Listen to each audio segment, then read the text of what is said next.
Yes. Here. Richard Lane. Here. Jane Johnson. Here. Brandon Self. Here. Michael York. Here. Victoria Ames. Here. Selectman Brett Ken Colby is not here. Alternate Steve Malone. Here. Alternate Michael Swanzey, not here, and alternate Brian Vertigal, not here. And we have a full board, so I'm not here to see for anyone.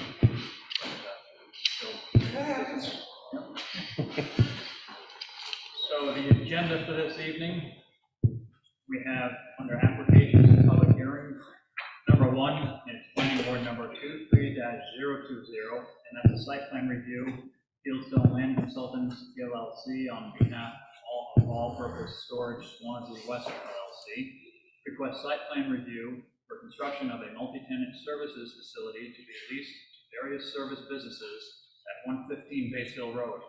The subject property is currently shown at tax map 52, lot 16, in the rural agricultural district and the business district. On a finding that the application meets the submission requirements of the site plan review regulations, the board will vote to accept the application as complete, and a public hearing may follow immediately or will be scheduled for a time and date certain. Item number 2 under applications, that's planning board number 23-022. This is a site plan review. This is continued, a public hearing continued from our August 24th meeting. It's TFMoran Inc. Requests a site plan review on behalf of FW Web Company to construct a 58,085 square foot wholesale warehousing facility and associated site improvements on properties owned by Runway Fun Park LLC and Keith A. Bell and Kevin A. Bell, shown at tax map 34, lots 32 and 32-1,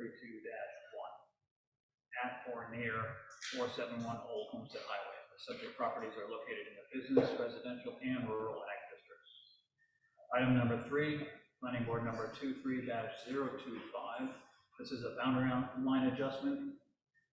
Cardigan Mountain Surveyors request a boundary line adjustment on behalf of Hannah Reynolds Brown and Jesse Brown, with Dylan Dixon and Nicole Lux, David Hills and Pamela Hills Dexter. Shown at tax map and lots number 51-14, 51-14-1, 51-17 for properties owned on Sawyer's Crossing Road and Asheville Road. Subject properties are located in the rural ag district. Under discussions and other business, landscaping plan for Market Basket, zoning update, and any other business that may be required. First of all, Julius, our planning director, wants to say a few words. Yeah. So first I want to say thank you to everybody that coming to the meeting tonight. The typical forum for the meeting is if you'd like to come up, we'll open the public hearing. We do have a microphone located in the front there. You're welcome to walk up to that, use that. We ask you to use that as a service primarily because there's people that might be attending online or for the recordings later. That way they can hear you. The other thing that I would like to do is actually introduce our planning assistant, Stefan Mayhew. He's located right there in the front. We'll stand up for a second. Stefan has already been an integral part of the team. He's learned a lot in a very short amount of time, and you might have even members of the board or maybe other boards might have noticed emails already coming from him. I kind of threw him right into the fire, and he's done a really good job, so I just wanted to say that. Oh. Mr. Chairman, I make a motion. You may make a motion. Yeah, go ahead. I move that we move all our agenda, we adjourn at 8:30 p.m. Move all the rest of our items to the next scheduled meeting.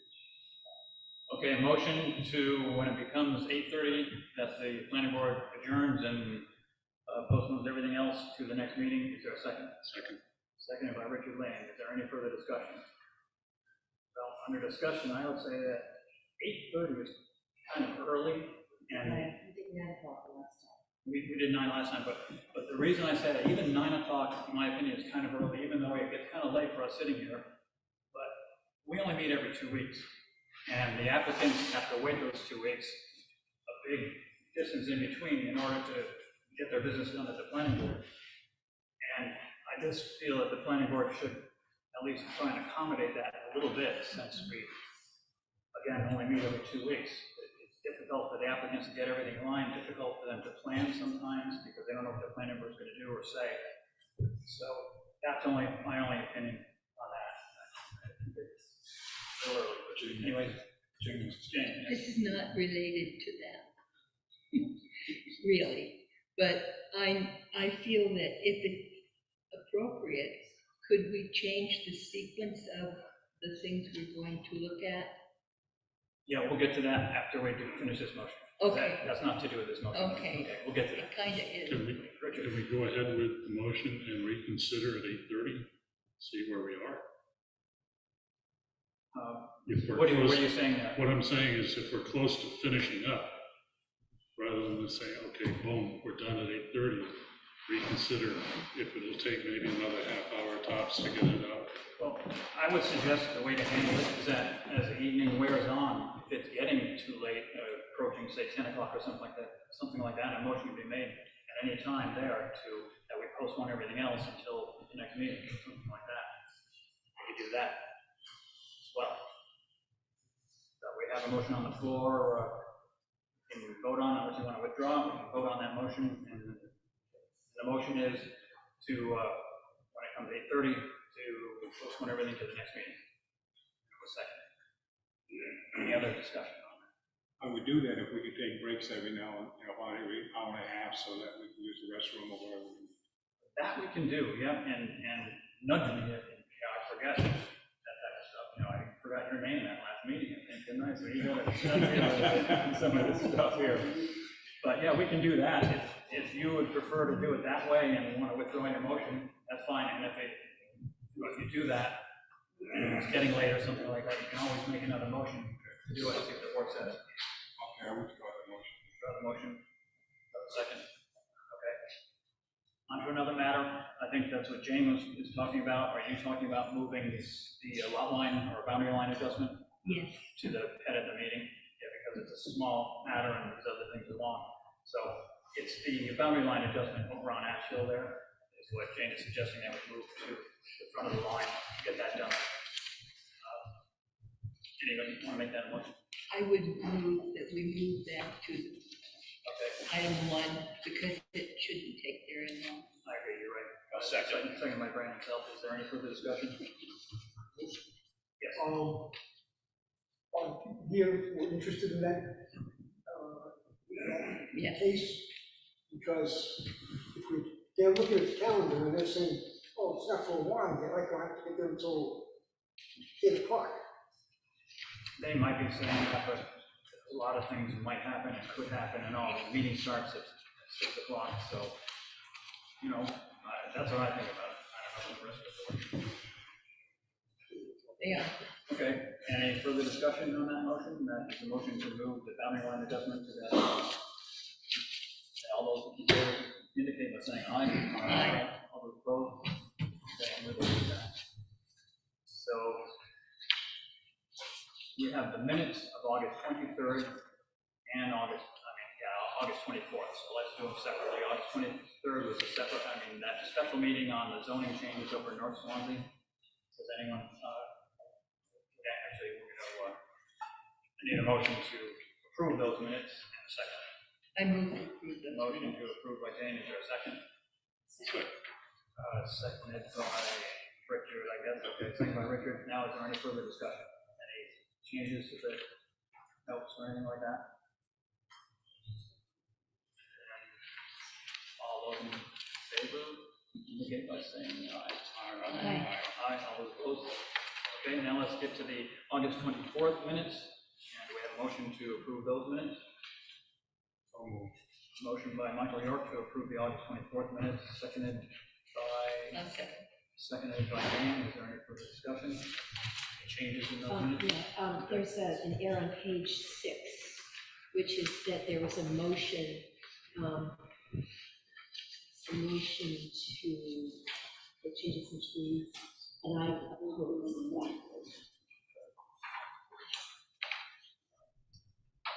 That's page 6. Yeah.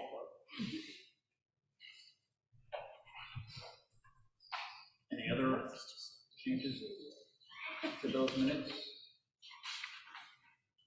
I think in the scale, in the minutes, it shows two different sides, 150, 1 to 60, And they're on the plat, it's 1 to 80 in certain sections. And we changed it to just to be, we were going to accept it as a plural to the various scales, rather than showing specific numbers. So what, If I remember correctly. because that was the waiver, and we're talking about the waiver on the scale of the drawing, is that correct? Mhm. Is that on page 6 you're talking about here? That is on page 4 at the top. Just these two. Yeah, Let's take a look.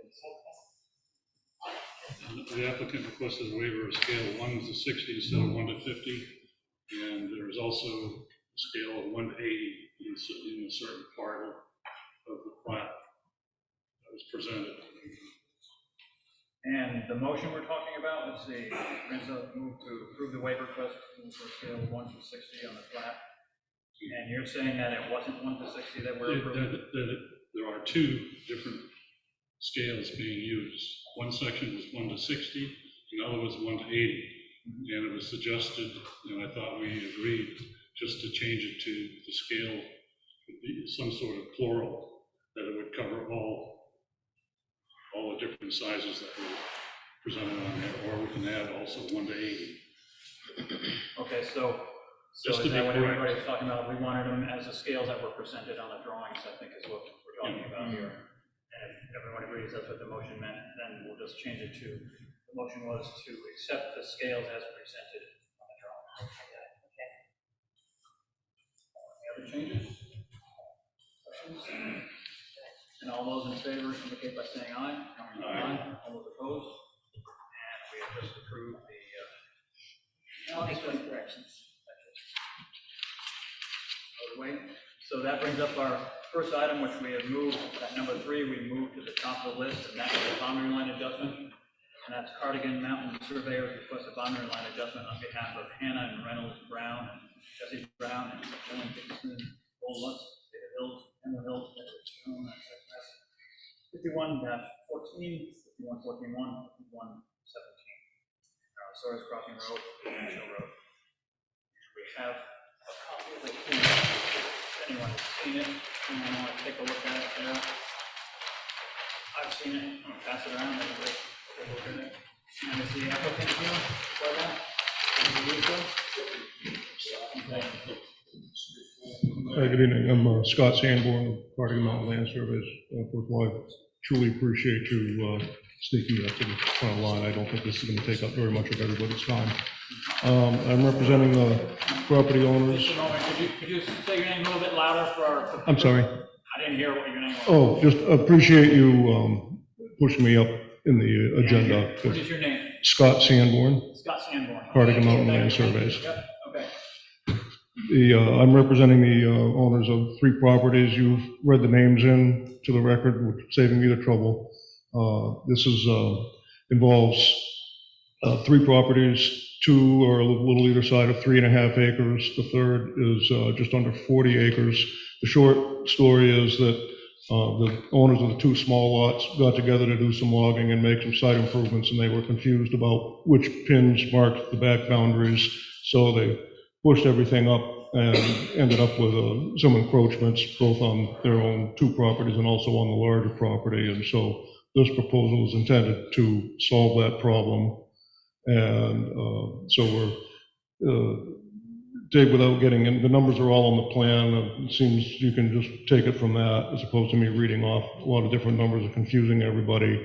But we're taking a piece from the middle property and annexing it to the southerlymost property, and then we're taking a piece from the larger property, which is the furthest to the north, and annexing that to the middle property. The 2 smaller lots are both being made larger, so no approvals from the state are required for this. The large lot is going to go from 40 acres to, from 39 to 38 acres. We're not impacting the frontage in any way. The lots are all currently in compliance with the zoning, in the 3-acre zoning of rural agricultural, and they will continue to be in compliance after the annexation. We're not impacting any of the site infrastructure, septic or water supplies or anything like that. So this is very simple and straightforward, other than the fact that there's a lot of names on the plan. And with that, I'll turn it back to the board. Okay, thank you. And, yeah, long story short, it solves a few problems on the tracks, and everyone is happy. They're in agreement with it, by the sound of it.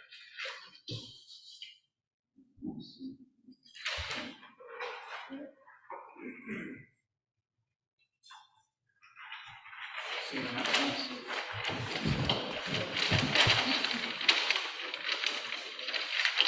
And is there anyone here to speak to this, other than the applicant?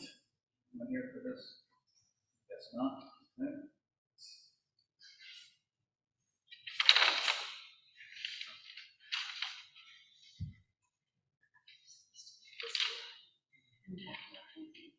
It's going to intersect an existing road. Moving them over, yeah, they're taking that line and moving it this way.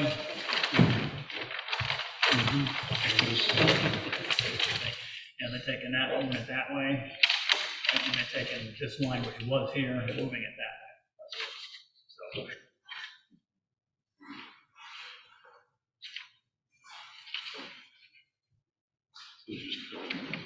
Yep, and I guess it's fixing a few encroachments there as well. Any questions from the board? No, then, even though I didn't open the public hearing, I will close the public hearing, and we will deliberate. So it's a pretty straightforward lot line adjustment. Everybody's happy with it. So, and a motion is in order.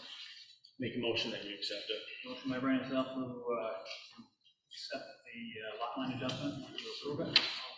Seconded by Michael York. Is there any further discussion? All those in favor indicate by saying aye. Aye. All those opposed? And it's approved.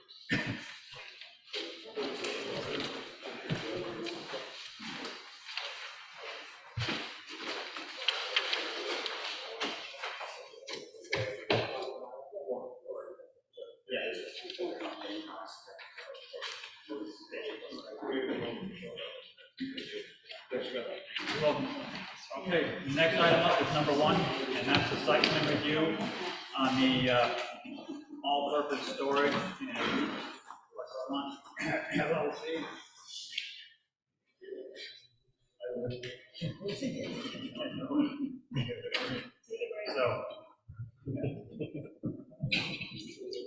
So this is before we get to approving the application or not approving the application or anything like that.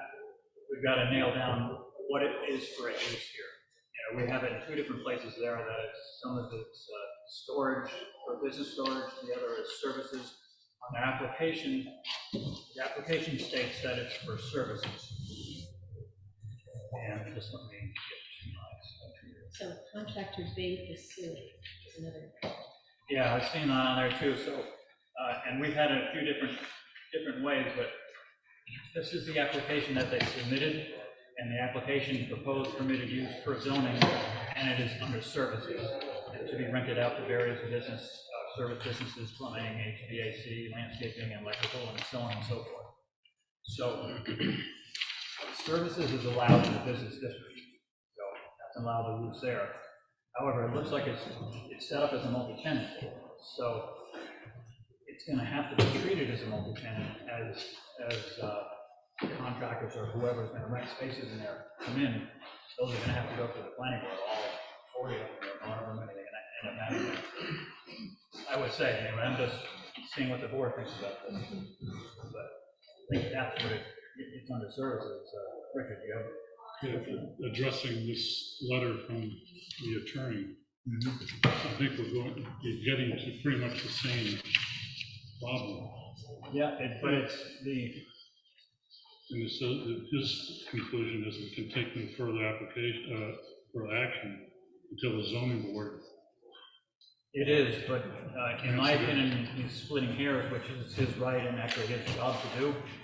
But he says multi-tenant service facility, but this is a services facility, and it will be treated as a multi-tenant. But he's saying that he doesn't see the specific wording that says multi-tenant services facility in our uses there. But our uses are general and they're broad, and they have to be general and broad in order to allow businesses to come into town and work. say services, you mean, is that what's listed in our ordinance as retail sales, comma, services? It's in our business zoning, it might be comma services in there, retail sales services. So retail sales services implies to me, I don't know. Can we define it? Let me find out for a second. I'll read you the exact wording here. Let's see, we are on 29 of our zoning ordinance. They are separated. Two Okay. different things? Thank you.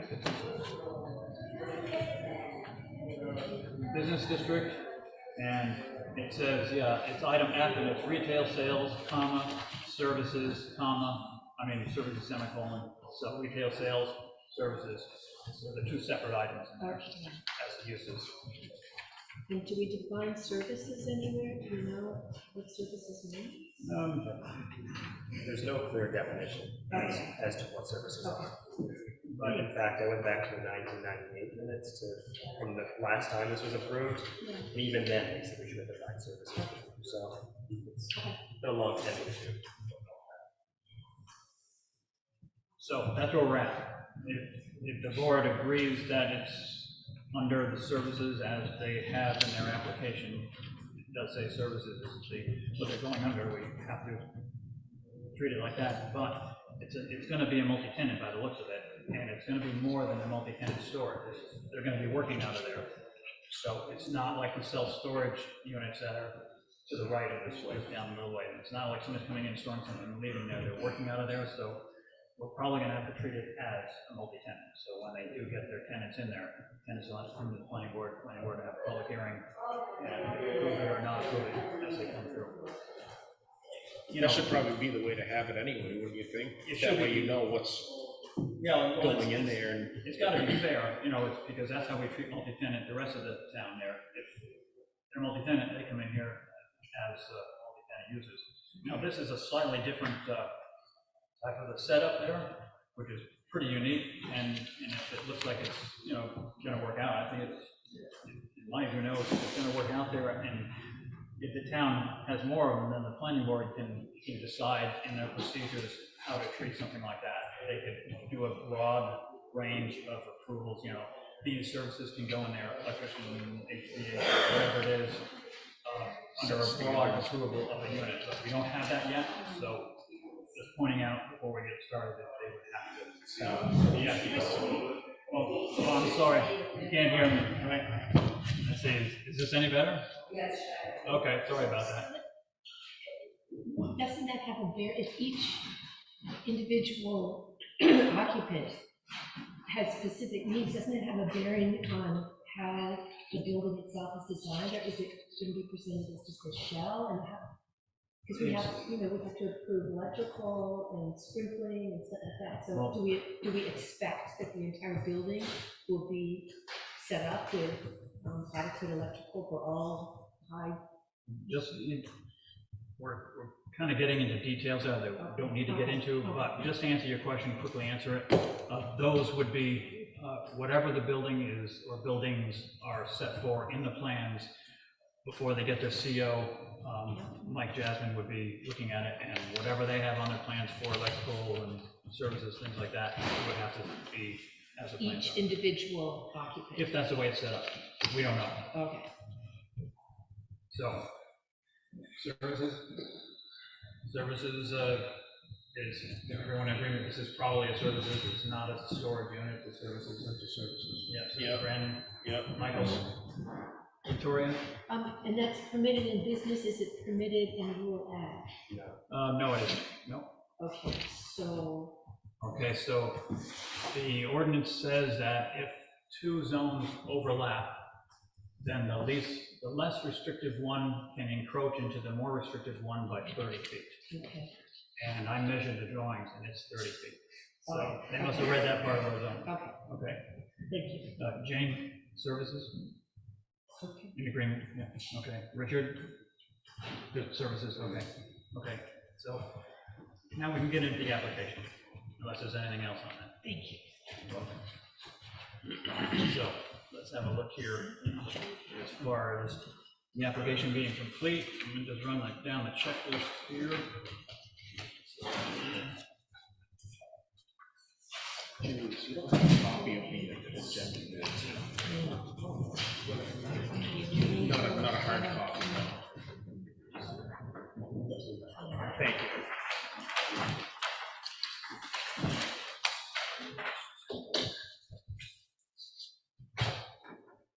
So we're seeing if, let's see, name and address of owner, and I will try not to confuse the lot numbers with the soil numbers this time. So, name and address of the owner is on here. Office of Storage, Swanzey West LLC, tax map and lot number.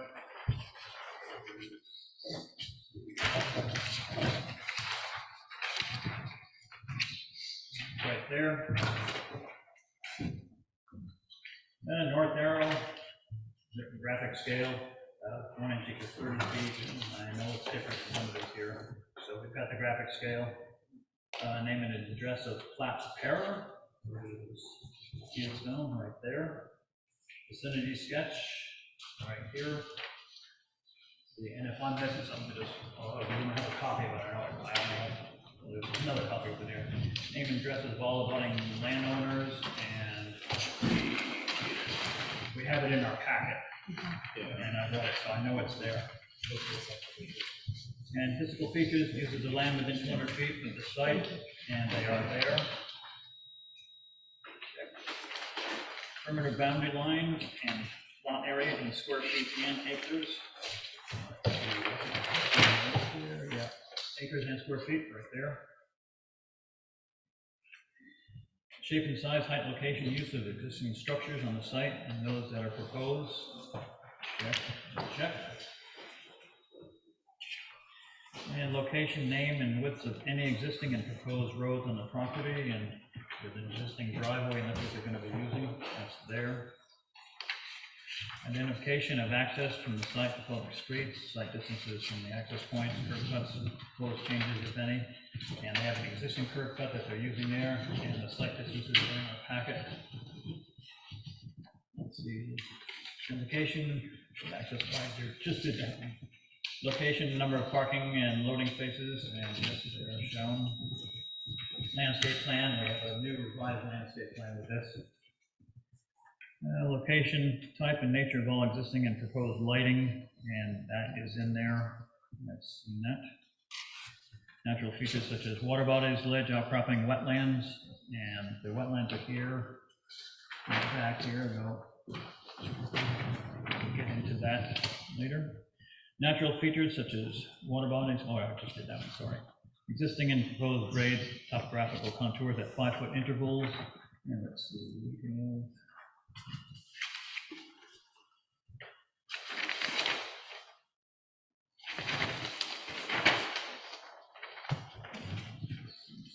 There are 2-foot intervals, which is fine.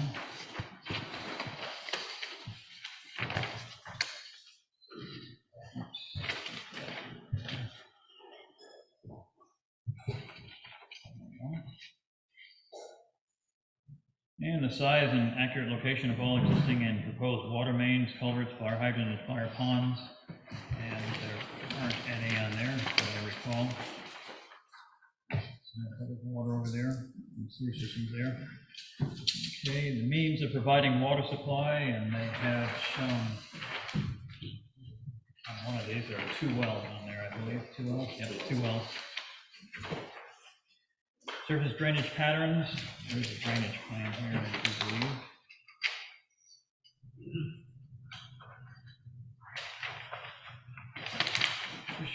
Grading and drainage plan, yep, right there. And copy of certification by a licensed septic designer, that doesn't apply to them, if the system is, okay, it doesn't apply. Location and type of proposed sewage disposal system, yes, they have it roughly right here. And location of existing and proposed on-site well, showing the 75-foot well radius, and those 2 wells are over there. Soil survey data from Cheshire County Soil Survey, do we have that? In the updated landscape. Okay, we have that in the updated landscaping plan. Okay, thank you. Location of any existing or proposed easements, deed restrictions, and/or covenants. There are a few easements for the drainage part of the property, and they're there. And architectural plans, we do have those. Okay.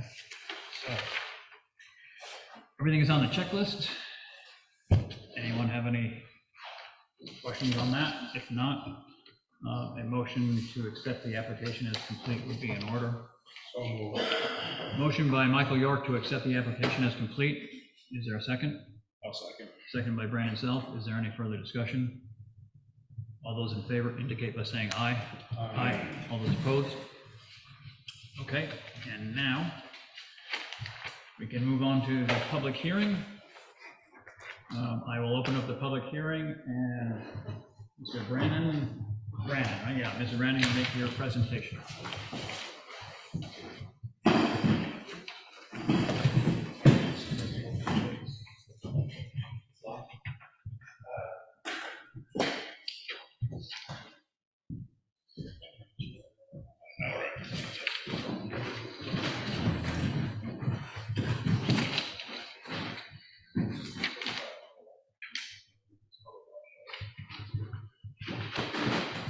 Perfect.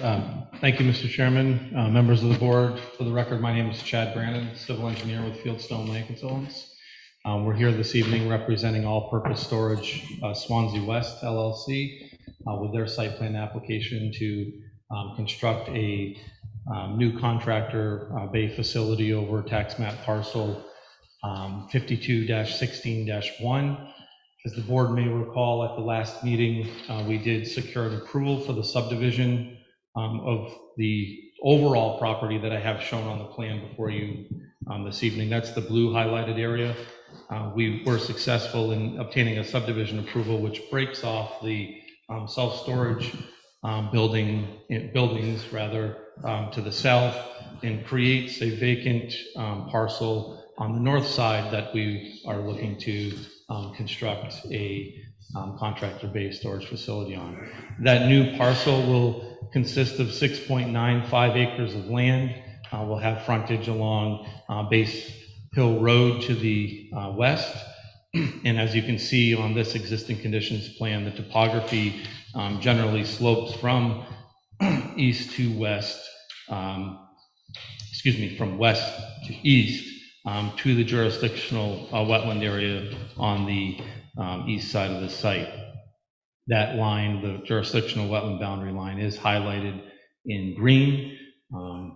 That was field mapped by our certified soil and wetland scientists, and then we survey located that to depict that on the plans. Further to the west, further to the east, there is a tree line, and the majority of the site exists as kind of an open field area. Taking a look at the site plan that we have before you, and we're proposing to come in off of Base Hill Road utilizing that existing access. We will be making improvements to that access road, making it slightly wider just to accommodate some additional traffic. So that's shown to be improved to 24 feet in width. And then as you come into the site and turn to the left, as shown on the plan here, you'll see that we're proposing two buildings as depicted on the plans on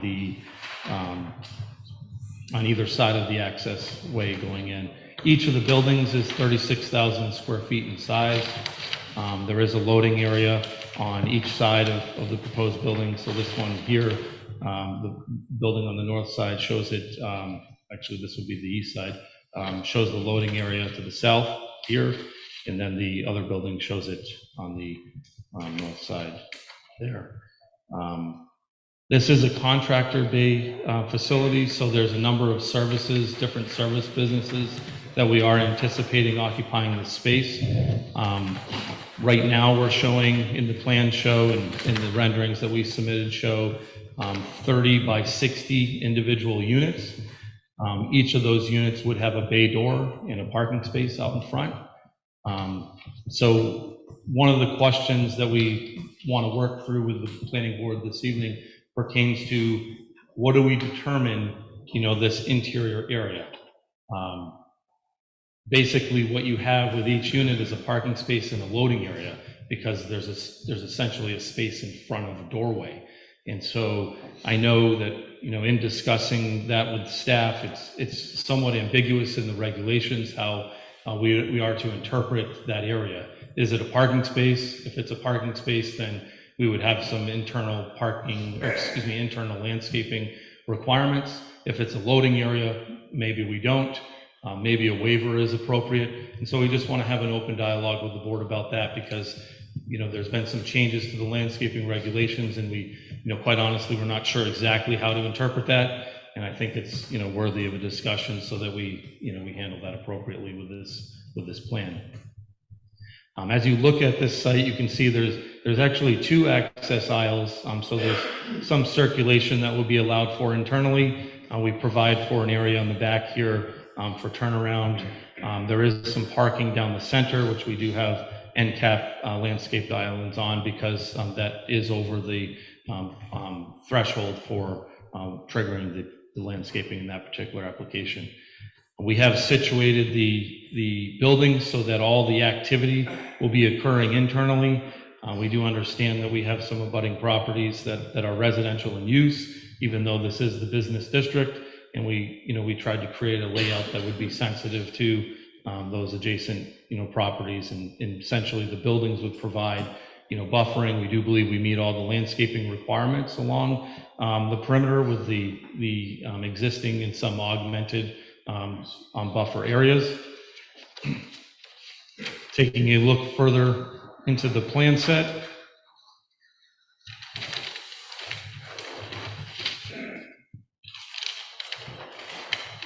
Sheet 4 of the plan set shows our grading plan. This project will trigger an alteration of terrain permit, so we're going to go through a pretty significant review. Once we're successful working out some details before the board, we'll make a submission to the Alteration of Terrain Bureau, and they certainly look at erosion, sedimentation, and water quality. We've talked about that permit a lot before this board and other applications. But what we've done with this site is we've essentially graded it so that there's 2 low points internally.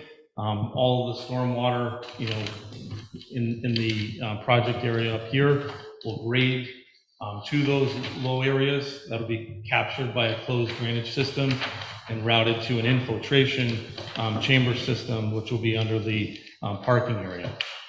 That chamber system will outlet to an open basin on the north side of the site, located right here, and then ultimately from there it'll go through an outlet in outfall towards the jurisdictional wetland areas. So we're proposing significant stormwater mitigation through this proposal. We also are proposing a stormwater management area here, just off the end of the access road, if you will.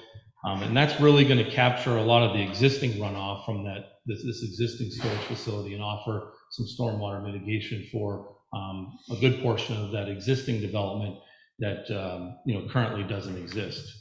This was built at a time and where it did not really trigger stormwater management standards, and presumably at the time the town didn't require it either, because this whole area essentially just sheet flows off, and works its way towards those jurisdictional wetland areas to the east. So this plan's been designed to meet alteration of terrain standards. We look forward to eventually, making a submission to them after we work through some details with the board, this evening and at maybe a future meeting as well. The next plan that we have is the utility plan on sheet 5. And what this essentially shows is, where we're proposing to do some septic, storm, and some water supply. So we have a subsurface septic system proposed in this corner here. We're also proposing 2 wells on the site. One will service essentially each building with this layout. Those wells have been sized appropriately with the well radiuses based on the anticipated usage of the building as a warehouse and contractor bay facility. We are also showing on this plan, where the underground electric would come in. And we also are depicting on this plan where the lighting is proposed, which is essentially all building mounted lights for this proposal, and all of those will be located internally. And you can see on the lighting plan that we show, the profiles for those lights. There will be no light pollution or bleed over with the lighting design. All of the lights will be full cutoff, full down, or complete downcast, night sky compliant lighting. And we've added the appropriate details for that on the plan. We also have a landscaping plan with this proposal. We are proposing some landscaping along the front of the property on the north side of the access road. We do have some landscaping proposed behind the building just to satisfy that buffering requirement to the adjacent properties. We do have some landscaping proposed on these end aisles, and then we have landscaping, proposed along the perimeter of some of the stormwater management components as we abut properties. Our client does own the property to the east, which is, basically a primarily wetland area. It's a pretty significant wetland to the east of the site. So we delineated what would be the western boundary of that. As you can see on our plans, all of our plans are certified by the appropriate professionals. I did see in the staff memo that there's some questions about, some of that work in the wetlands boundary, and I'm happy to talk about that tonight. I did consult with two of our wetlands and soil scientists to talk about the delineation of this site. I did also have an opportunity to read through the letter from, I believe it was Southwest Regional Planning Commission, where they touched on some things like traffic and how the traffic from this facility should not have a negative impact. The roads have capacity. We would certainly agree with that statement. We touched on the stormwater. I think one of the things that they recommended in their letter was to make sure that there's adequate stormwater mitigation for this proposal. Certainly through the alteration of terrain permit and securing approvals through the New Hampshire Department of Environmental Services, we will be satisfying those requirements. Their standards far exceed any local standards, and this board has certainly relied on that permit for projects of this size in the past. It's a very substantial endeavor to secure that permit.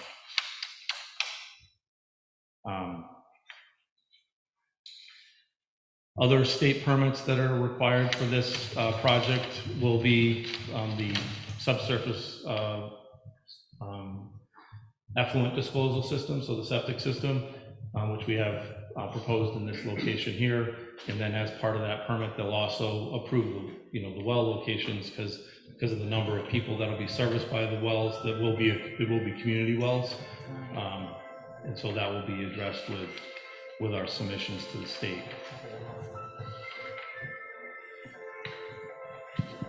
Mr. Chairman, if you'd like, I'd be happy to maybe touch on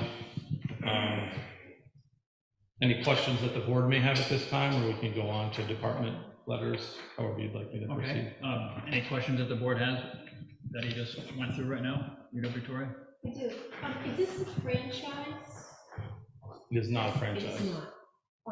And I'm wondering, is there a way to know the height of the water table? And what I'm concerned about is that the water treatment is going into the north corner, which is already fairly wet. And I'm just wondering, where's that? If you put that water in the ground and the water table is already really high, where's the water going to go? No, that's a great question. So the alteration of terrain permit requires treatment above the water table. So there'll be at least 3 feet of separation in this stormwater chamber system to the seasonal high water table. Importing soil. Yes. To raise up the level. Absolutely. To give you the height. Yep, that's correct. And then the other question is, how do you know how to size the septic system? Because you base it on a number of employees, which is common for this type of a use. And then the state also does it by square footage. And so the state actually reviews and approves the septic designs for facilities like this. And there's going to be a leach field associated with that as well. Oh, yes. Yeah. Yep. And we've located that in the front corner here. Yes.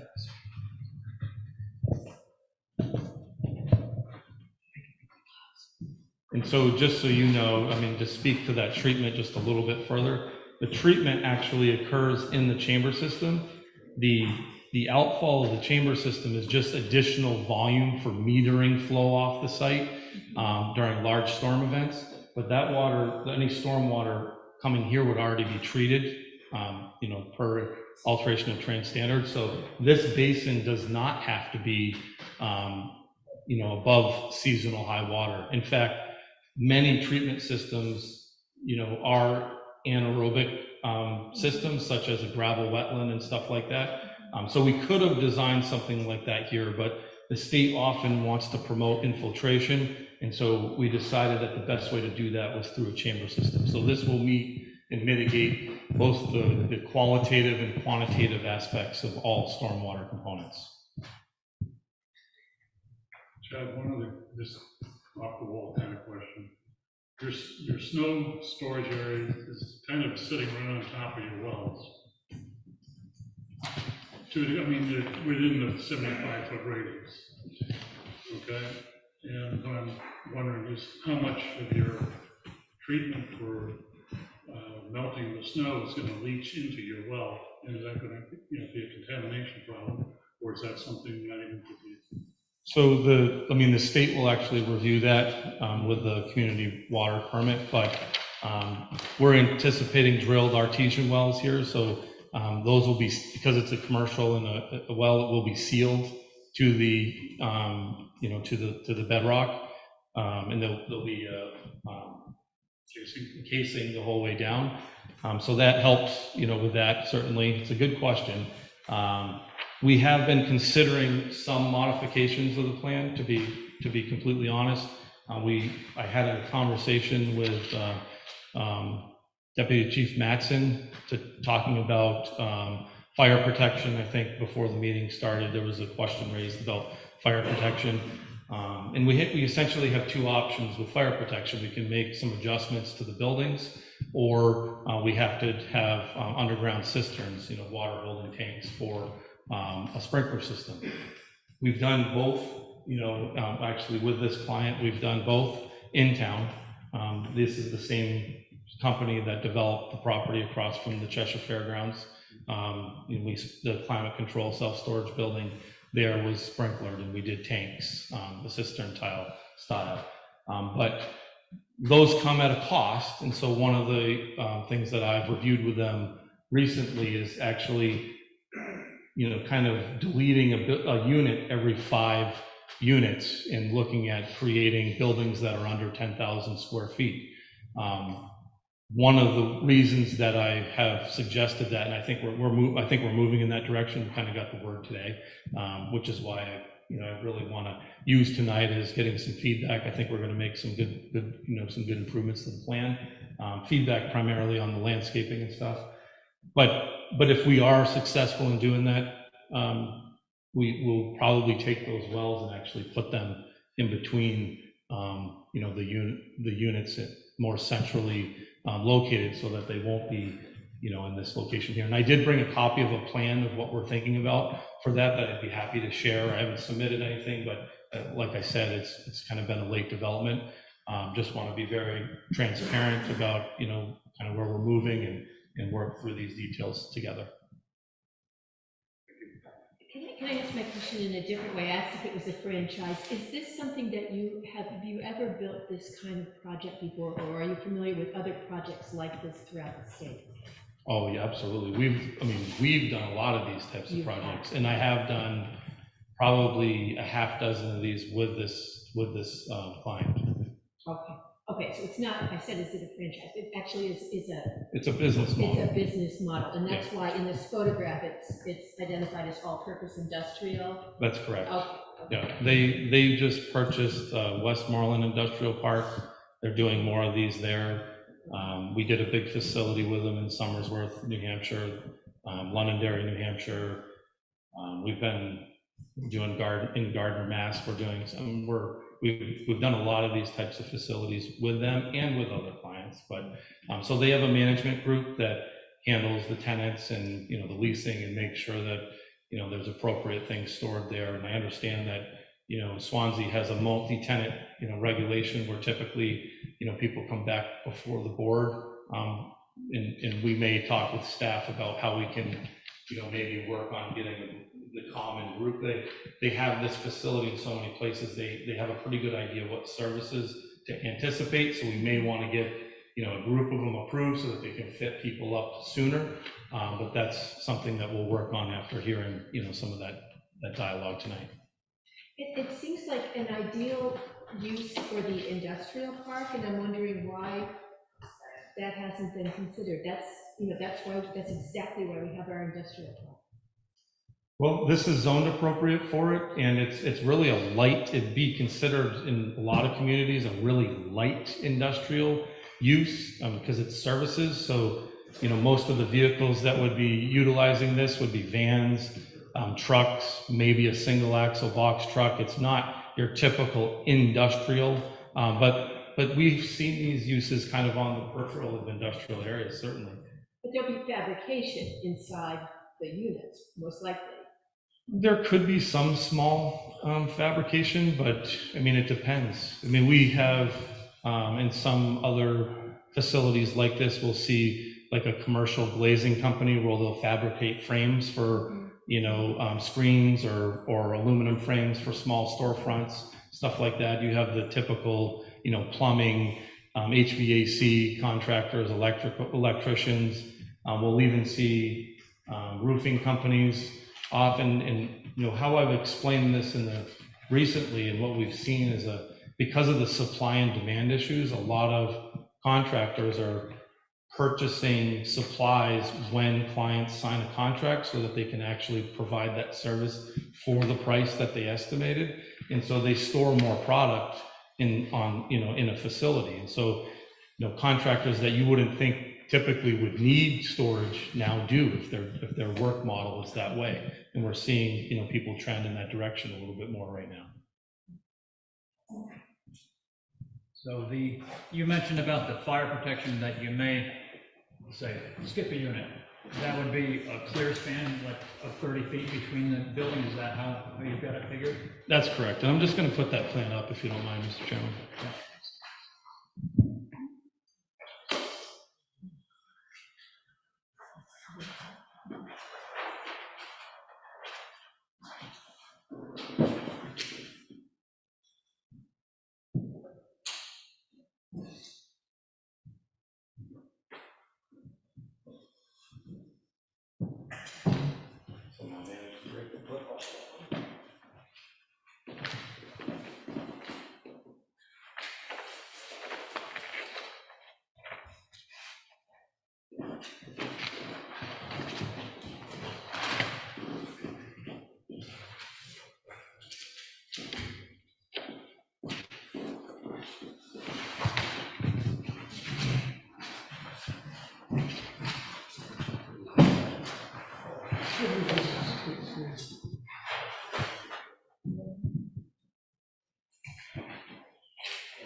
So this is what the layout would look like if we,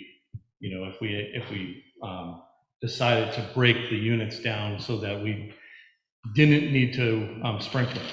So basically, you have to be under 10,000 square feet in order to not have a sprinkler. And then there's, would be restricted where you couldn't have certain uses in there. I mean, uses ultimately have to get approved by, the fire department and staff. And so, assuming that you have your typical, service uses that, don't have, they're not storing really any bulk hazardous materials or anything like that, you would not, need to be sprinklered if this was the layout. And that's again per a, quick review with the fire department and some conversations with staff. And so I think we're going to be, basically confirmed today that we are going to be moving in this direction. So that's going to improve some impervious cover. We'll be able to take these wells that are situated on this side. We'll probably put them, you know, somewhat in between the buildings in one area. And then, you know, we'll probably just honestly leave the stormwater system the way it is and just let that be, you know, over-designed to some capacity. So that doesn't affect the wells at all, the stormwater systems then being closer, you know, the stormwater system itself is something that is within that 75-foot radius. Right. That's allowable in there. It is. I know the state looks it over. It is allowable, you know, and it's hard to see on here, but the radius barely gets into that. It's actually just outside of that area of the chamber system, because again, this is undevelopable land here, so the radius is allowed to extend onto that property, even in the other part to that is my client owns it, so he could always grant an easement if it was needed. And so the loading docks you have there, I see there's one to the right of the building to the east, I guess, yeah, and then one to the left of the building to the west. Correct. So I'm just wondering about turning, you know, a tractor trailer coming in, backing into that one on the east side there. Absolutely. It looks a little tight there. Oh, it's a great question. So we have designed both of these locations to work for a tractor trailer truck, but basically they would come in, make the turn into here, and then they would back up there.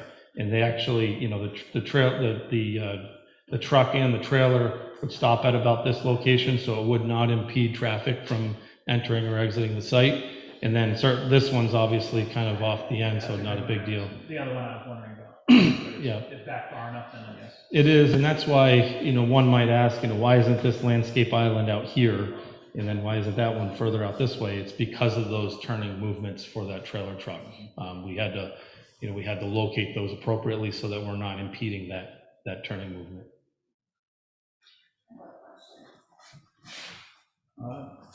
Just a second.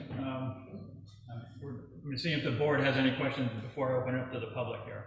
Does the board have any more questions on the plan here? We reserve the right to ask questions later. Oh, we can, but I mean, usually the board goes first and then the public goes after. Just the conflict in the zones. You have the one to the basically east, northeast, that one there. If you eliminated that last dot or storage area, would that take it out of conflict totally, so you wouldn't have to go for a variance or anything of that nature, or is it not a concern? Yeah, we don't have to go for a variance because, and I think Mr. Chairman touched on that before the public hearing, you're allowed to have a use extend 30 feet into the adjacent zone. And so if you measure off of that zone boundary, this building is within that 30 feet. So there's no issue with the zone boundary line, to my knowledge. And I thought that was touched on earlier in the meeting. So I don't believe we need any zoning relief, and that's why we haven't made any changes, you know, to that layout. I have measured it. It is exactly 30 feet right here. I must not have been paying attention. Oh, no, I mean, I measured it for my own. I wanted to know if they were there or not. We've got to move around and then slide it away down. No, this plan did not change the location of anything. In fact, I didn't even move the wells. All I did is delete, you know, a unit. So the buildings are 30 feet apart.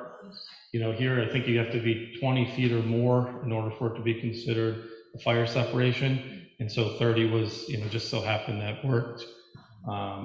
You know, we're not going to move them to 20, or, you know, or at least we don't plan on it. It really works out well for the layout of the loading areas and the parking spaces, because each one of these units has a bay door. And I think one of the members, you know, correctly stated, you know, how do we know somebody's not going to rent a couple bays, or they could. This really is, I mean, the partitions will be there, but you can put a doorway between the partitions, or you could even take the partition down if we had a user that, you know, wanted more storage room, or, you know, something like that. And so the structural the buildings are designed where the outside walls are where the structural steel is and what's needed. So you can take a partition down. But again, that would get approved by, the way the current format is we'd be back before the board talking about, you know, the user and, you know, hopefully that is Same appropriate. time as a multi-tenant coming in, if they wanted to take it down, it's time to discuss that. Absolutely. So they're not carrying walls then, right? They're None of not. the interior walls are carrying walls? And the spaces that this iteration has between the buildings, would those always be vacant, or would people be storing, you know, a truck in there or whatever?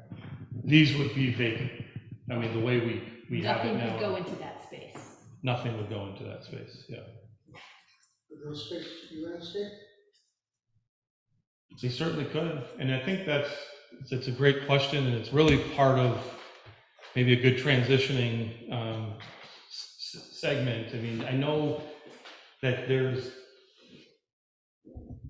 some rationale that would say, hey, this is a parking lot, and, you know, somebody might park in the loading area, and therefore it's a parking lot. And then we do work in a lot of communities, and some communities exempt loading areas from parking calculations. And so, but we're willing, I mean, if the board took a hard line on that's a parking lot, we're willing to calculate that landscaping and put it somewhere else on site. I just don't think it's productive to put it in this space here and create an obstruction, you know, along an area that needs to be maintained. It's not a retail space where people are going to be, you know, coming to visit, but I think it makes sense to take that landscaping and maybe, you know, put it here, or put some more down at the entrance, or, you know, we're willing to work with the board and everybody on something like that. I just think that dialogue is. Deter people from parking in those vacant spots. Yeah, we'd be happy to do that. Board members, any other questions? We're still having questions. I'm just going to open it up to the public. Okay, ma'am, you had, yeah. Could you come up to the mic, please? We have to have you. Well, sorry, we got to have you up at the mic for people online.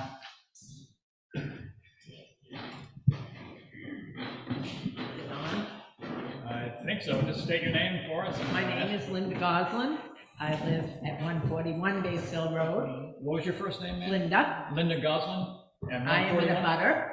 Butter, 141. And I was just going to ask the question. This gentleman said that the vehicles going in and out of there would be basically vans and box trucks. And then we're all of a sudden talking about trailer trucks. There aren't even supposed to be through trucks on our road. Both ends of the road say no through trucks. And we have a lot of traffic already. We don't need a lot more trucks going up and down the road. So I just thought I heard him say there were going to be vans and that type of thing. He did. And now it's trailer trucks. But yeah, it was also designed with a loading dock in there, and that's. Right, a for trailer trucks. Could come in there, right. The trailer trucks presumably wouldn't be going through, but it would be Do coming you to. think they're going to exactly go from one end and then make sure they go back out the other end? I live on that road. I know that doesn't happen. Well, I Now, don't know, if I were so it driving a won't trailer happen truck, then. I'd want to go back out the same way towards Route 10. Yes, ma'am. I have a few questions and a few concerns. My name is Mary Fish. I live at 272 Base Hill Road in Keene. Our land abuts the field.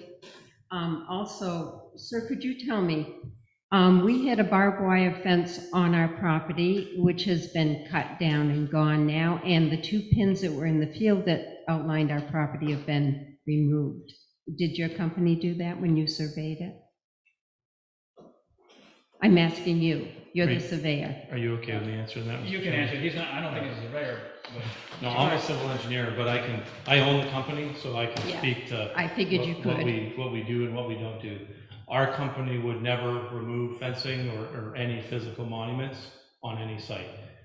This property has had a Alta survey completed on it with background research, and our survey group has, you know, reviewed that and completed the license survey. So the boundary on the plan that we're depicting is based on all of that research and our location of physical evidence in the So field. you didn't remove our fence or our pins, your company? Okay.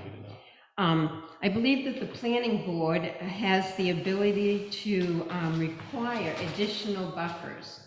And the trees that are there now, which they're planning on using as buffers, are our wooded area and all of our neighbors' wooded area, and they're not adequate. When the leaves fall, 6 months out of the year, we'll have to look at this. And also the sound, it's not going to block any sound even if it's in the inside of those buildings. We can hear the dogs barking at the Humane Society, which is a mile away. And these are going to be in our backyard, and you're saying we're not going to hear it? There needs to be some kind of privacy fence that's high enough to block the sound of these businesses and these cars and this traffic that's going to be going through. And the trees are not going to do that. It's quite obvious the trees will not do that. You are putting the snow in the northern corner, which had a well there but may be moved. That corner abuts our property. When we had our pool put in that back lawn, we had to raise the land 5 feet because we hit water. Our lower lawn is wet all the time when we have rain. It is saturated. So now they're going to put snow in that corner that they've built up their property. It's going to be higher than that. That snow is now going to run into our property and the Gosling's property, and it will saturate our backyards. And I'm wondering what is going to be done about that. It's not going to flow down when the property is raised. It is going to go to the lowest part, which is our properties. By ordinance, they are not allowed to disperse any more water that coming off that property that came off before they developed it. So whatever is coming off now is one thing, but if they've got snow stored there, they've got to set it, and he can answer that anyways, but they've got to set it up so that all that snow melt and any runoff from this property is contained on the property itself. And do you have a system for that? And you can speak to that.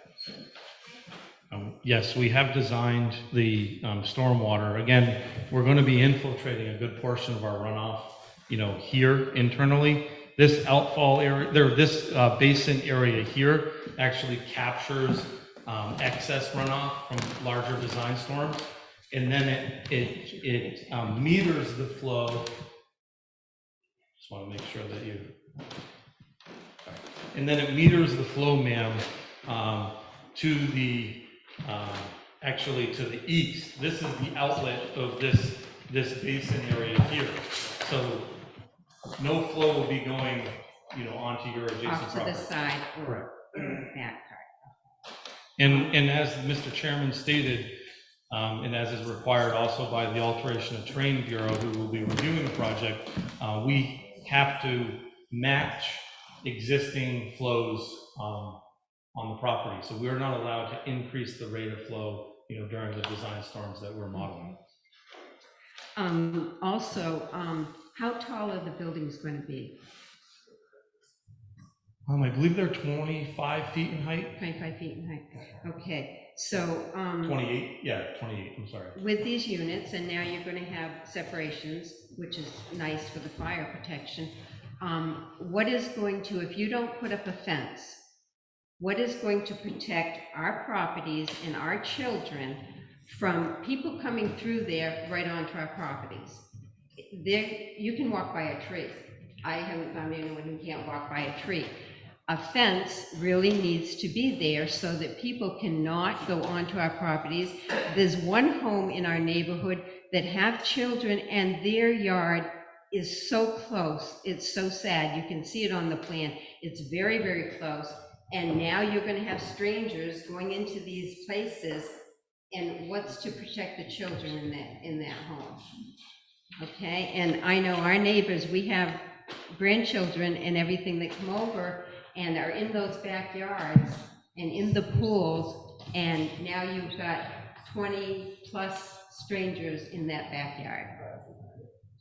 And when you get all of the other people coming in, that will be even more. So there's going to be constant noise in our backyard 6 days a week, in a field that all we used to see are bear and deer and animals. And now we're going to have constant noise. The property values obviously are going to decrease increasingly. They're going to go in the toilet. No one's going to want to buy a home that is abutted up to this.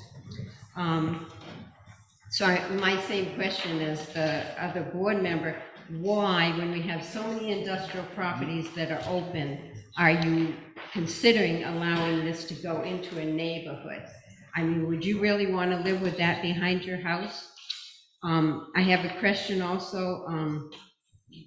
There's a real concern that the two wells, you're putting in two big wells. Everyone from Farmstead Commons to the end of Swanzey Road, Base Hill Road on the Swanzey end, we all have wells. There's only so much water to go around. And now you're putting in huge wells that are going to accommodate, I don't know if they're going to have individual bathrooms or one big giant bathroom for women and men, or now it's co-ed, so, you know, where you've got numerous toilets and sinks or what. But there's only so much water that is to go around, and now, how's this going to affect our wells? Has anyone done a study on this? Is it going to affect our wells? When you're drawing that kind of water, artesian wells especially draw a lot of water, and it's now going to be drawn off from our wells.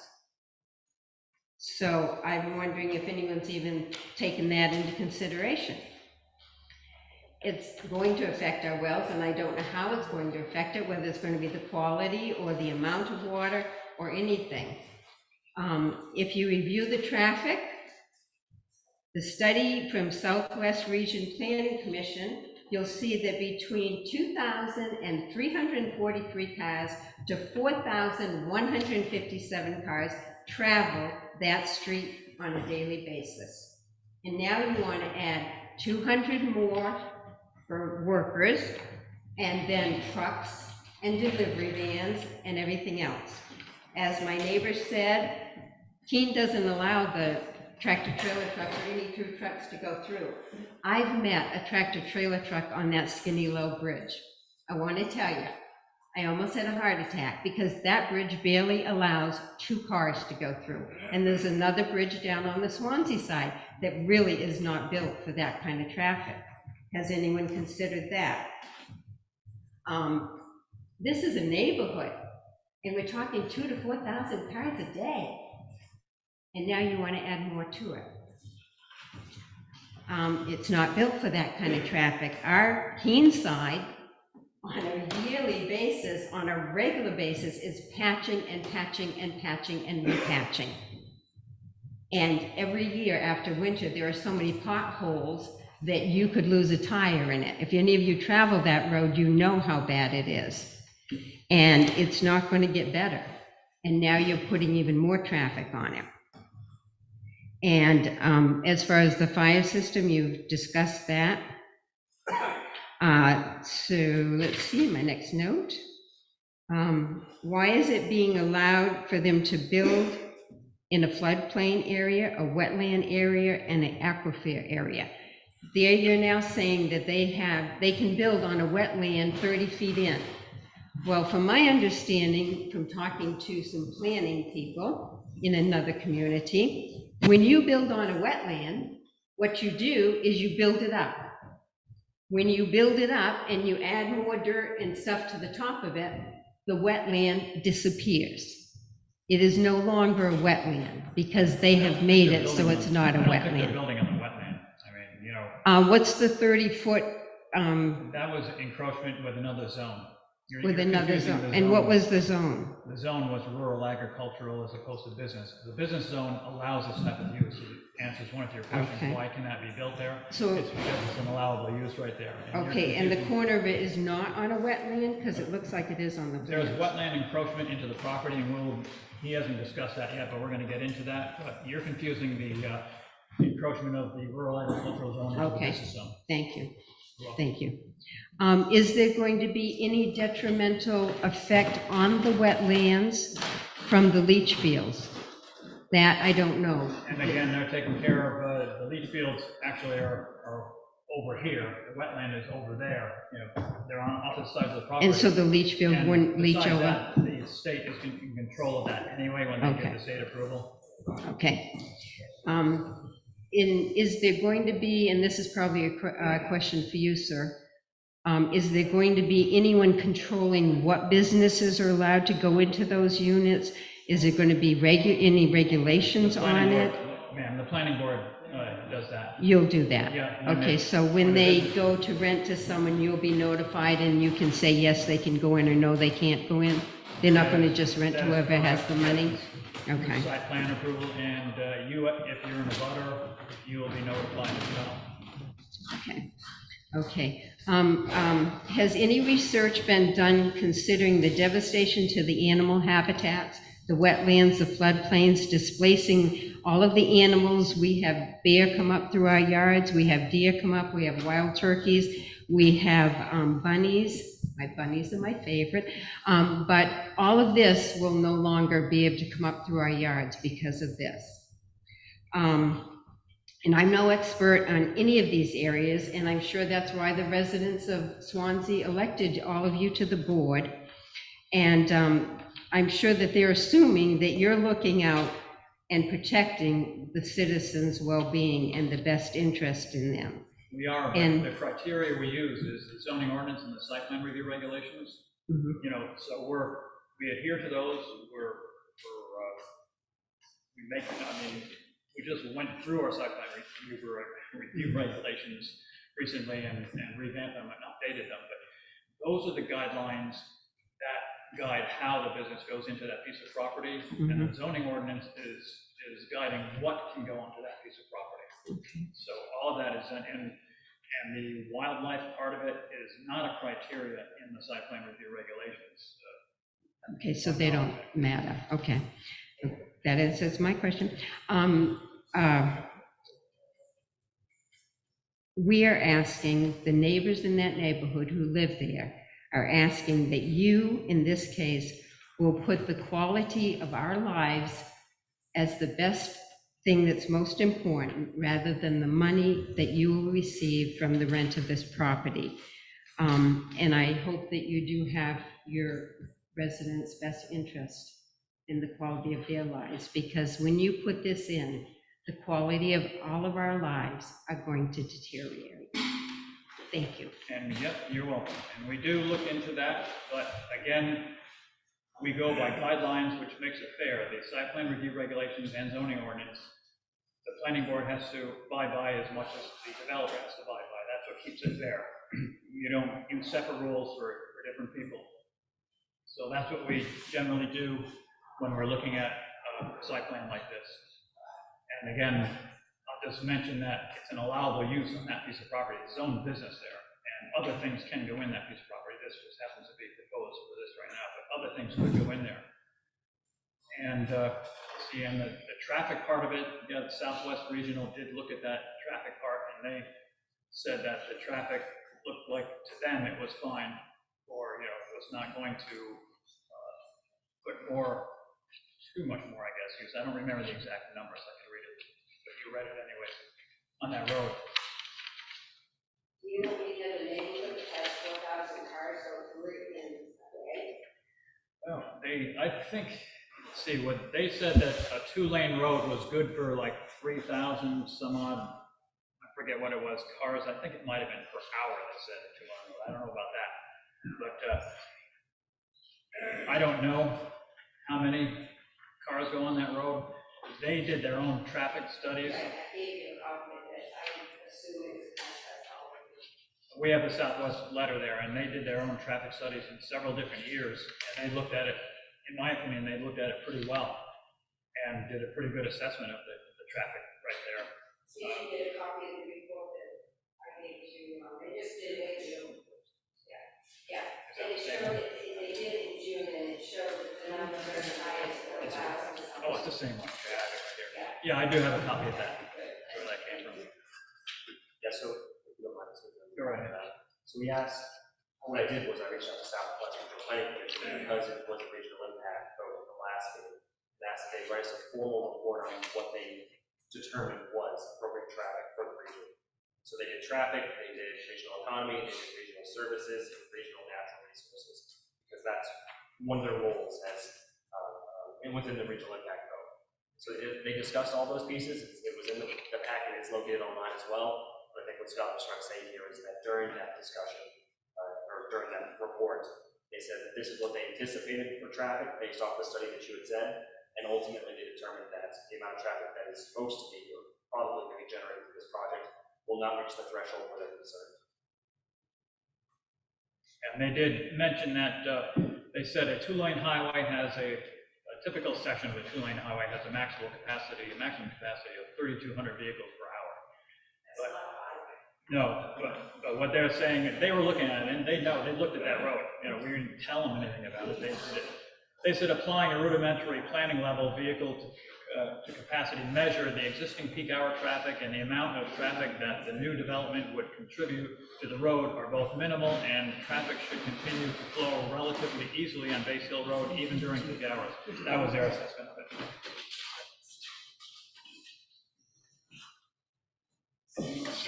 Excuse me, Jeff. Is there a security fence in the offing around that? There is not a security fence around the contractor bay facility. Would not be.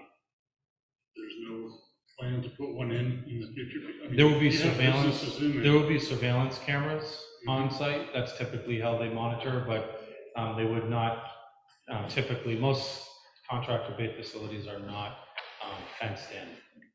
No, I'm I mean, thinking, there's no outdoor storage allowed, so everybody's goods are essentially stored inside in a secure location. You can see, you know, there's really no place for outdoor storage. It's, you know, typically something that would be discouraged, maybe for security reasons, but I'm guessing more for aesthetics. I'm just trying to think of a way of pacifying the objection of not having one there. That's raised. Yeah, I mean, I guess, you know, we meet all the regulations and all the criteria. I can talk to our client about, you know, potentially doing something, but again, the orientation of the buildings, there's gonna be no activity on the back side of the building. So the buildings themselves provide better buffering than any fence would. They're, you know, I think the walls of the building on the back side, if I'm not mistaken, are like 18 feet in height. You know, that's a very large structure that will buffer, you know, between the activity area and an adjacent area. And again, it's all, you know, technically business zone, but we are still being mindful and trying to, you know, create something that would fit in. You know, we didn't technically have to orientate it this way. I just think that makes sense in this application, which is why we did it. But I will talk to the, you know, the clients. Maybe we try to, you know, put fencing in between the gaps on the back side of the, you know, the buildings, you know, something along those lines. But I can't imagine justifying fencing the entire site. That would be a huge expense. Sir, Can I look at this closer? can you look at that? Yeah, go right up and look at it. So your company can't justify protecting the people. Anyone can walk down your parking lot and into our backwoods and into any of our neighbors' properties. So your security is for your tenants, not for the people abutting that property. We have children there. Who's to say that some sex offender isn't going to start a business there and sees a child playing out on a swing, and the next thing you know, that child's gone?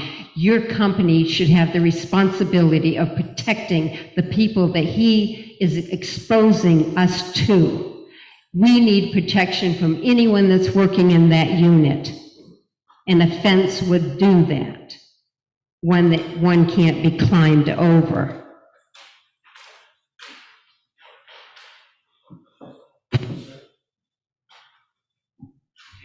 Sir, do you have a question on that?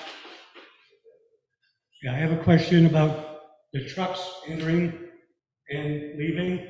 My name is Leo Fish. I'm in the butter. I live in the Keene side. Say, Neil Fish. thank you. Okay, tractor trailers coming here. You said these are a loading zone on the end? Yeah, so that's one loading. No tractor trailers in here? Yes, they have to. They're going to get there, right? So the tractor trailers are coming down through. Yeah, just let him answer the question.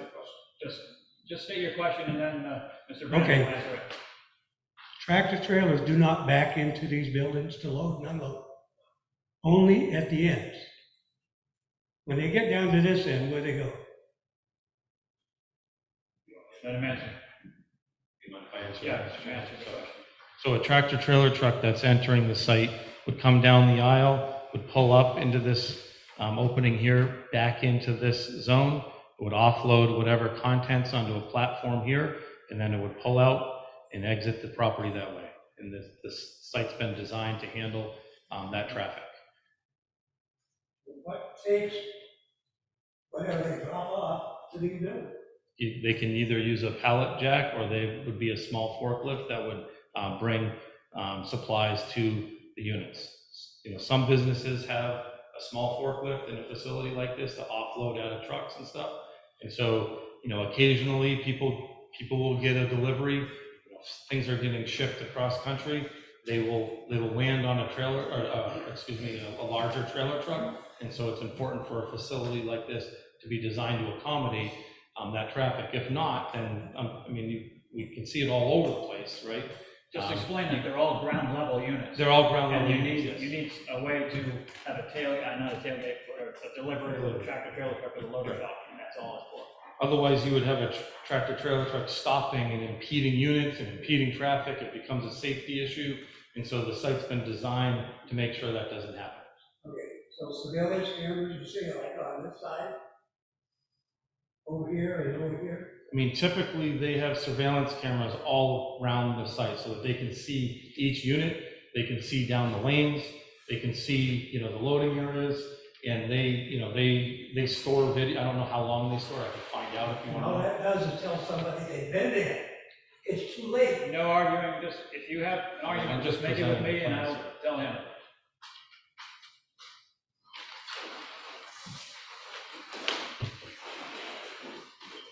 I'm saying by the time the surveillance has seen somebody, it's already too late. But you really think there are gonna be a lot of people walking around out there and going into your backyard? They were suggesting 200 people are gonna work there. 200 people working out of there, all those 200 people I doubt will be there all the time. I didn't say all the time. 200 people going through there, off and on. Well, have you had anybody from the other storage units walking in your backyard? Is that why you're, We've had homeless living in them. in the storage units down there? Yes. So have they been in your backyard from there? Is that why you're bringing this up? No, they don't dare yet. No. When Farmstead moved in, we had children in our backwoods. Now, my husband and I at that time were golfers, and we would hit golf balls out into our woods. And we found out there were children out there. We could have killed one of those children. We then also found these children up near our pool. And I don't want to come home and find someone drowned in my pool because they climbed over the chain link fence that Keene made us put up. So neighbors are nosy. You're not telling me that some guy who wants a butt is going to go and smoke in front of his unit. He's going to go around the back of that unit and have his butt. You may find somebody doing that, you may not, you know. I know, and Who you knows? may not, but if you do, if they're coming around the back, it's too late. Like my husband said, it's too late. If a child's out there playing and someone grabs it, it's too late by the time you see it on the camera. You've got to put up a privacy fence that is high enough so people cannot come out of those units and come into our yards. Or you could consider putting a fence on your yard. Well, so I've nobody can come into your already, yard. I've already had to consider hiring a new surveyor and a lawyer to prove that they're taking part of our property. How many thousands am I gonna have to spend to be able to feel safe in my own home when I've lived there for 43 years and never had to worry about it because someone wants to make more money and have a monopoly so they can hike up the rents for all these people who rent them. They're buying them all over the country so they can have a monopoly. And you're buying into it.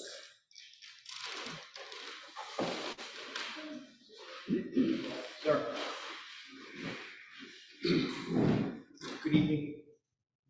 Jesse Rounds, Community Development Director for the City of Keene.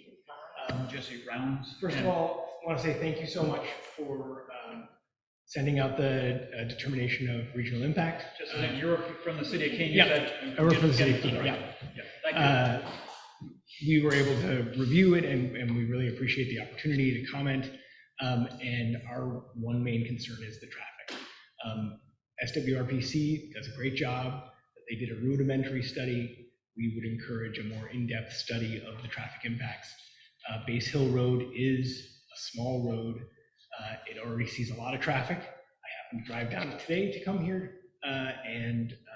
So just, we would encourage that. That's it. Thank you so much. Really appreciate the opportunity. Okay, thank you. Yes, sir. Could you come up to the mic?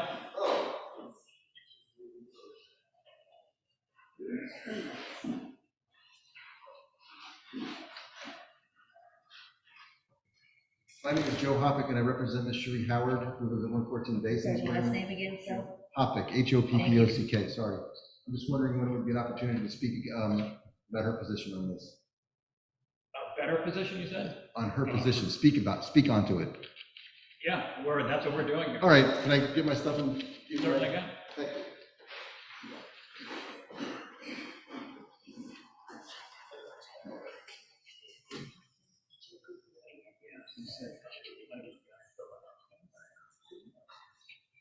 You didn't say where it represented.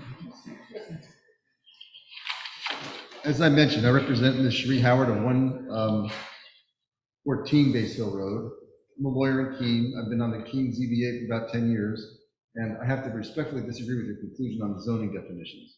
Now, you're relying on business district uses permitted, subsection F, BF, retail sales, services, correct? That's correct. And you're suggesting that this use is a services use. Here's why it is not. You have an application that says the proposed use is a multi-tenant services facility. No, just a second. The application that we received said services was the proposed use. Right. In the notices, it says multi-tenant services facility. The presenter a moment ago spoke to a new construction based facility. You have members of this board telling you it looks like an industrial park. I'm going to submit to you that it's more like a distribution center. You're going to have 20 or so units. They're going to be rented out by contractor and contracting type businesses, plumbers, electricians, air conditioning people, heating people, and people who provide those kind of services to the construction industry. Now, what you're going to have in there will be, take an electrician, for example. Electrician is storing electrical materials in the unit. And they have a guy there working there. He's a dispatcher, so to speak. A van goes out to a job in the area. The van calls in, I'm out of a part. Can you bring it out to me? The guy in this proposed site gets in a van, takes the part out to him, so the electrician doesn't have to spend time driving back and forth. He gets the part delivered to him.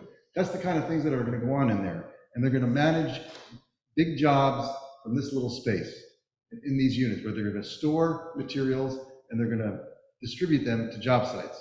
That is not a services use. The other thing I would point out is in the ordinance, your ordinance defines warehousing as storing goods. That's what this looks like. Your zoning ordinance also in the business uses district has a special exception for self-storage. This looks more like self-storage than it does anything else, and that requires a special exception. So what you're doing is you're layering a distribution function. Somebody mentioned a fabrication activity, and storage, and calling it services. That's inappropriate. Now, what you have here is a multi-use use that is not permitted in the district, in the business district. At best, this use requires a special exception, at best. And I think it's inappropriate as a matter of law for this board to be interpreting the zoning ordinance when that's the purview of the ZBA. You made a conscious decision and you agreed, consensus, at least by consensus, that this is a service use. As I just said, it is not. even in the business district, wholesale uses and self-storage uses require special exceptions. You're not even going to put this use towards that test. That's a mistake, in my view. All-purpose industrial, I heard that phrase go on, mentioned before. That's what this is. It's services that will support industrial uses, construction, heavy construction, electrical, things of that nature. And they're going to be running goods and services in and out of there with their personnel. Some of these personnel will be waiting in these areas for a call to a job. And that is not services. That is not somebody running a mom and pop electrical shop or a small auto repair shop. That's also services. The degree of the usage here is much more, it's much higher than a services entity would suggest. And as I mentioned before, your ordinance requires a special exception for uses such as self-storage. And this is a minimum warehousing and self-storage. It's more than that, actually. It's commercial activity on top of warehousing and on top of self-storage. So how do you justify commercial activity as a service? In my opinion, you cannot. And I think you should send this to the planning board for its opinion on what the proposed use is here. It's a mistake to call this a service use. And I can give you my 2 cents worth on the legal argument of it.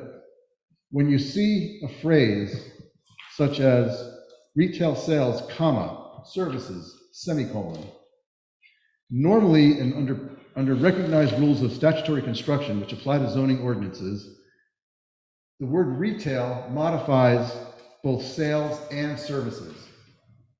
When you have things like sales and services being similar things, like an appliance store that sells refrigerators, the retail modifies both sales and services. That's the proper construction. You do not have retail services here.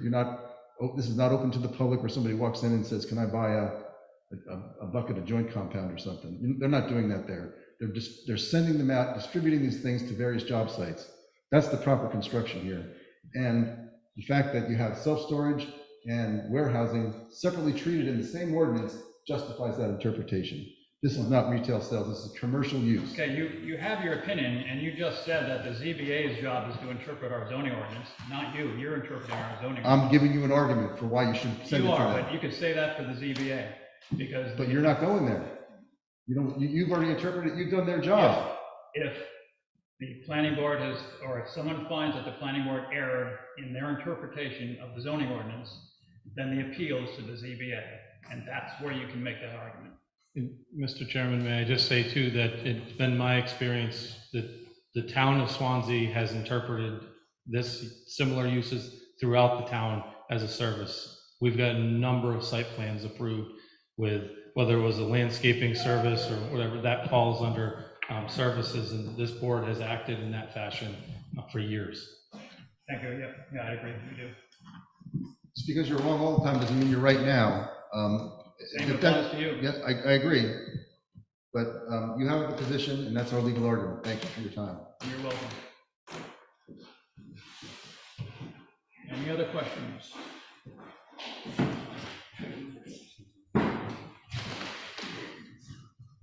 Hi, Sherry Domino, Conservation Commission.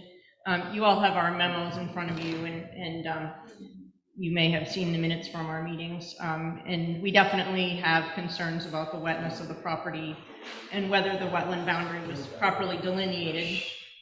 I wanted to just sort of reiterate our concerns about lighting tonight, and ask you again, is there to be lighting all the way around the buildings or just inside the corridor? The lighting plan that we've submitted only has lighting on the inside. Okay. So it would only face internally, and I will say to the wetlands point, the gentleman that flagged the wetlands on this property has 25 years experience. He's a soil scientist and wetland scientist. And if you have concerns about the wetland mapping, we would offer to this board that we would be willing to do a site walk so that we could educate, the board, and if the Conservation Commission would like to be there, how wetlands are actually mapped. It's a 3 criteria system. It's not based on vegetation. It's not based on standing water, especially this year, or, we've had plenty of that, unfortunately. It's based on hydrology, vegetation, and soils. And you have to hold the certification to do that in this state. It's not an easy, license to have. So we don't take, testing wetland boundaries lightly, but we would offer, to do a site walk and to have an educational forum of, this is why it is or it isn't a wetland. We'd be happy to do that. Yeah, I understand that's tricky. It was clear, though, that the water table's real close to the surface and that the ability of this property to absorb water for the rest of the neighborhood could possibly be important. And I just imagined the amount of runoff that would come off of this in a large storm would end up probably in Mary Fish's backyard, overflowing the system. So that was a concern that we had. Anywho, I wanted to ask about the lighting. Thank you for answering that question. Being that the neighbors are uphill from the property and are sort of looking down into it, and that it is so close to the wetland, I am a little bit concerned about having all-night lights on there all the time. I feel like it would, if it's not in anybody's eyes because they are pointing downward, that's helpful, but it does still create an ambient glow that wasn't there before. And it creates an ambient glow in the wetland adjacent as well, which does affect both people and breeding animals. So we would ask that perhaps that lighting be considered to be motion sensitive. I think that would help a lot. I'd be happy to have that conversation with our client, Mr. Chairman. Okay, so to get back to the wetlands, would you be up then for a site walk, or are you still looking, your board still looking? I'd go on a site walk and learn more about it. I'm always up for learning about it. I have, been to the site and spent a lot of time walking around it, but I would like to go with your wetland scientist, if that's what the board wants to do, certainly. Okay. It's hard for me to understand, though, why, when you go down there and you see there's a fence, and immediately adjacent to the fence are 6-foot wetland plants. I feel like the boundary is basically due to mowing, but I understand what you're saying. There are several criteria that have to be met to call it an actual wetland, but the fact remains it's quite wet, at least this year. Maybe a site walk would be in order, then we'll see what the board says about it, but maybe a site walk would be with your board as well as our board and the soil scientist. Yeah. I think our board would be up for that, certainly. So as far as the lights go, how about if they were on timers rather than motion sensitive? Because motion sensitive, they're on and off. Well, if something's there, yeah. Timers in terms of like have them on till midnight or? Whatever it happens to be, I don't know, whatever is best for what you're talking about. Well, whatever is best is to have darkness be darkness for people and animals. It's better for everybody's mental health and biology, and there are studies about that. But because you're so close to people, I've lived next to a building like this. I used to live on a federal fish hatchery, and we managed to get all the outside lights turned off because it was very disturbing to live next to, and we were right on a lake. So this is a similar situation where you've got near neighbors who are not shielded in the wintertime because of the hardwood trees. We could look at timers, Mr. Chairman, but I just want to have a conversation with my client because I think we're going to have a small number of lights just for security purposes, but we can look into that. Okay, then thank you. You'll re-look at that where the lighting is and when it's going to be. Thank you. Okay. Jay Ward. I wasn't expecting to talk tonight, but Chad raised a question I want to speak to. I've had several conversations with this board on other projects about the landscaping and parking areas. And Chad suggested that you all consider this and the definitions of what a parking area is and how much landscaping needs to be in it. And I really want to follow up on that and say that I think the board needs to recognize that the site plan regulations are there to prevent large expanses of impervious surface. And that means that parking areas need to be defined as the areas where vehicles park and travel to get into the parking area, and that landscaping percentages should be calculated off of that. I've had folks at various other sites talk about limiting the parking area to just the area of the spaces. I've had people talk about, in this particular case, saying it's not convenient to put the landscaping in the middle because it'll interfere with the traffic flow, et cetera, and that may be true. But I think the board needs to come to grip with this. I'm not going to tell you what to do. I just think that the point of the regulation is to improve the way in which the properties look in terms of providing landscaping to break up the impervious surface covers. And that also helps with runoff and other things and so on. And I know that Chad and his company have bent over backwards at times to make this happen, and I know they're receptive to doing what they can do, but I think the board needs to come to grips with how to define it so that we don't run into these issues all the time. And the other comment I'd make is that as a member of the Conservation Commission, I was part of a site walk out here, and I echo what Sherry said, but I also want to point out that when you go on your site walk with us or without us, you should look at how narrow Base Hill Road is. That's one of the considerations I think that the residents were talking about in terms of traffic. It's not a well-developed road. So it's hard to say what the traffic study says in terms of cars going. If you have a large truck and a small car coming in the same way, do you have issues? It is a narrow road. So I just want you to put that in your minds as well. Okay, thank you. All right, thank you. So let's talk about parking.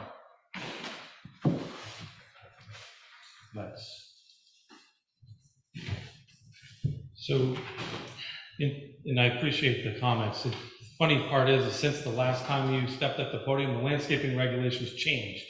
And now it is per parking space. And so, but it doesn't call out loading areas. It doesn't make any distinction between loading areas. And so when you look at a use, like this, I mean, and I don't disagree, landscaping is great. And we're not suggesting that, depending on how the board interprets it, that we take any landscaping away. In fact, I think, with the potential change of, making the building smaller, we have the ability to do, some more landscaping as was suggested by one of the board members. We could do a couple different things to improve the landscaping plan, but our interpretation of the regulation was that the rows in front of the buildings did not necessarily trigger the internal landscaping islands, because we think that it's more of a loading area. They're going to be vacant the majority of the time. Most people don't park in front of their bay door. And if they do, it's likely at the end of the day, not during business operations, where you're going to have to contemplate moving it, rather than working out of that space. Will it happen in some cases? I'm sure. And so, Julius and I had this conversation that, I think, and I don't want to speak for him, I think we both agreed that it's a good discussion to have with the board, because I do think there needs to be an understanding of, how do we go about it for this project so that we know how we take care of the next one. And ultimately, we are charged with trying to meet the regulations. That's our goal, with all of these projects. I do think there has to be, in my opinion, professional opinion, some difference or some concession with use when you think about loading spaces and you think about, this type of a property. Does it benefit from having internal islands? And if the board decides that it does, then we'll add some. It's really just a discussion. Our proposal is that, and what we are hoping the board would come to terms with, is that maybe it doesn't trigger the requirement technically, because loading areas are not defined in the landscaping zone or landscaping section, and so it really should not count towards the landscaping calculation. But we would suggest, rather than maybe debating that in this case, we just run the numbers and plant some additional landscaping, throughout the site as appropriate. But we definitely want to have some dialogue, and maybe I'm off base in the interpretation, but that's why we wanted to talk about it tonight. One of the senses I was getting from the community reaction was that think, maybe I misunderstood it, that they are under the impression that these storage units are going to be manned 24/7, where I could be on a job site, you know, hey Joe, I need the American Standard toilet bowl, whatever cup. And is that going to be a situation where it's going to call different office? Well, I think first of all, that happens with my business. You know, on occasion, I'll call the office and say, hey, I forgot to bring prints to Swanzey. Can you please print some plans out and run them to Swanzey? So I don't think that constitutes a distribution center. Distribution centers are mainly trailer truck based, based on all the high bay factory, actual industrial uses that we do. That would be more distribution. This would be, you know, I mean, as I stated, you know, we're probably going to have more discussion about the typical users are, you know, a plumber, an electrician, you know, maybe an insulation company, you know, a roofing company. We've seen, you know, floor installation companies go into places like this, countertop companies where, you know, they have a small office, often like a 10 by 10 office in the front. There is a bathroom in each unit. You know, somebody could come here to look at a color, you know, this is what we'd like to have, you know, type of stuff. If they didn't want somebody to go to their house and, you know, meet them there, it depends. I can't speak for everybody's business plan, but this is not a industrial use. It's definitely, all of these companies, in my opinion, are service type companies. And so, but I'm not sure how that relates to landscaping. It doesn't. Okay. Where we're having now breaks on each side of the building, could we not have in the center where you have the parking, have corresponding islands without interfering with the backing into loading docks or et cetera? You're talking like here and here? Yeah, down that middle aisle, which you're showing, I believe, is parking spaces, correct? Well, we do have one on the ends of each. I understand that. Yeah. What I'm saying, to maybe help with the overall appearance and satisfy things, if we broke that continuous line and put in trees in the middle, corresponding with the breaks in the building. Okay, east and west. So you're suggesting like do a bump out here, here, and here? It doesn't have to be over to the building itself, but I'm just saying down that center aisle, making a berm, or not a berm, but an island where you're putting in a tree or two. They're supposed to, what, they're 30 feet wide between the buildings? I'm not explaining. I understand what you're saying now. So the parking spaces that are in line with the breaks. Correct. Do an island there. Yeah, I mean, if that's what the board would like, we can certainly, we could look at that.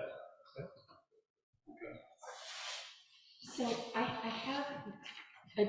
walked the perimeter of the site back in August.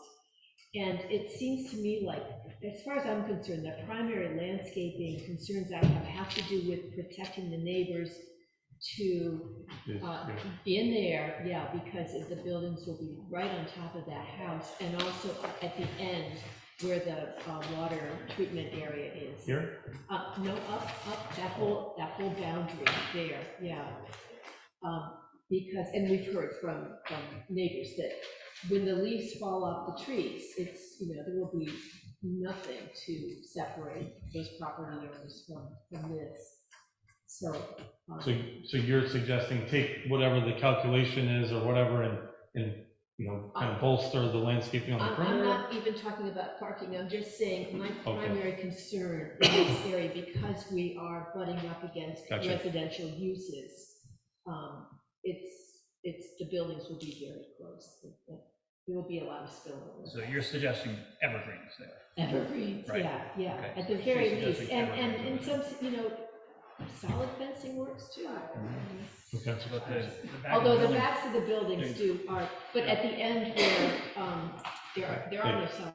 So there's a berm on the back side of this basin. So That is a depression, right? yeah, To receive the and on water. the back side there's a berm. I mean, we could look at maybe a fence along that edge. Yeah. Can I ask a couple just quick, not landscaping questions. You said that each unit is gonna have a bathroom? Yes. Okay, and is there gonna be a property manager on site? So they have an office, their property management office is in Keene. Okay, so, but not on site all the No. time? And I think what Steve was also talking about is, are there hours of use? So will this facility be available and open 24/7? I mean, that's a great question. I would be happy to, to come back to you. I think their Because that lease, could affect how it Yeah. fits into the neighborhood. yeah, I think their lease does spell out, hours of operation, Yeah. just to be sensitive, but I'll get back on that. Yeah, and somebody talked about tractor trailer trucks not being permitted on Base Hill Road. Is that true? Yes, it is. Through traffic. Through is not traffic. permitted. Through traffic. Yeah, From Swanzey but they can come from Route 10 to this site. Okay. Because there's Hills Construction over there, and there's the BMW or VW, and they have a lot of trucks Okay. to that point. Okay, and then you said that the back walls of those buildings will be about 18 foot tall. And in the photographs there, it looks like the roofs are flat. Is that what you propose? Yeah, they typically, they do flat and sloped roof systems. This is a more modern, looking building, so they would have, I do believe this one was. So you're proposing to build it as is pictured there with a Yeah. flat roof? Okay. This is actually, I think, pitched, but it's very flat Right. pitch. Okay, slight, I got it. Yeah. And then one more thing, you talked about having a forklift. Is that something 28 in that the front, is 18 in the back. is there like a shared forklift that is part of being a tenant in this facility? There typically is not a shared forklift because there's not a dedicated unit for that at the moment. So it would just be, if a business, Have one. has one, sometimes, they'll have one in their unit. Okay, thank you. Eric Tarrant, 131 Base Hill Road. I'm sorry. the name? Eric Tarrant. Tarrant? Tarrant. So just to go back with, sorry ma'am, I'm not sure what her name is, but she was talking about some of the landscaping and putting evergreens and stuff in.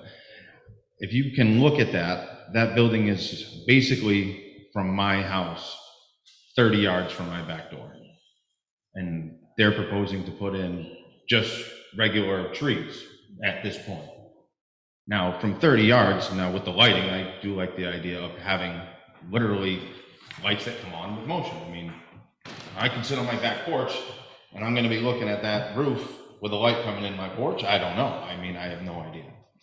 So I'm just saying, I think at least do something about that. It's literally 30 yards off my back door. So it looks like the lighting is to the insides of the building. Hopefully. Or the lighting. Yeah, hopefully. It will be whatever the planning board decides or whatever is Okay. drawings, that's where it will be. Okay, but Insides. But yeah, the rear of the building is gonna be about 18 feet tall and flat. Right. Okay, so whatever it might be, I'm just saying, it's basically like putting this place right behind my house and looking that way and that way is all I'm trying to get at. I just hope you guys are taking into consideration all of that. We do, but we Okay. also have to take into consideration that it's allowed. I understand that. No, I get it. I understand the process. I'm just, it's there. And it's not your backyard, it's mine. Exactly. Thank you. Mary Fish again, 272 Base Hill Road. Sir, if you're considering putting a fence in on the north end where all of our woods are, I think all of us neighbors would much rather prefer you put the fence behind our homes instead of where the woods are. No one's going to care if someone goes into the woods down by the river. We do care if someone comes onto our property. So if they're considering allowing a fence and putting it in, we'd much rather it be right up against the corner, like of our property where our lawn is, and then across the whole area where all of the homes are. That's where we want the protection, is from the Talking about corner. those lots right here. These lots here. It would be like right here, there's your well thing. Is this where the old well was? Okay. Where am I? This is the depressed area here for drainage. Okay, Sloping down so there. where are the homes? The homes are right here. Okay. This is Mansfield Road right here. Okay. And the lots are here. Okay, so if you would put a fence like here on this corner where they're gonna dump the snow, put a fence here and across that way. So the fence is protecting the homes, taking away maybe some of the light, some of the view of these buildings, and keeping people out of our backyards. Would it be working the same way if, saying a fence like that corner? Yeah, because he was saying maybe put a fence there. Well, this is all woods. It's all of our woods and the city's woods. Let's just say the layout is like this. Mhm. Everybody here. So let's say the layout is like this, like they're showing with the spaces here, and they put in a corner fence like that. Would it be okay just put a fence there, there, and there? Because the rest of the building is there, nobody can get through it. We, instead of a fence all the way along there, if this were fenced, that were fenced, and that were fenced, and the corner were fenced.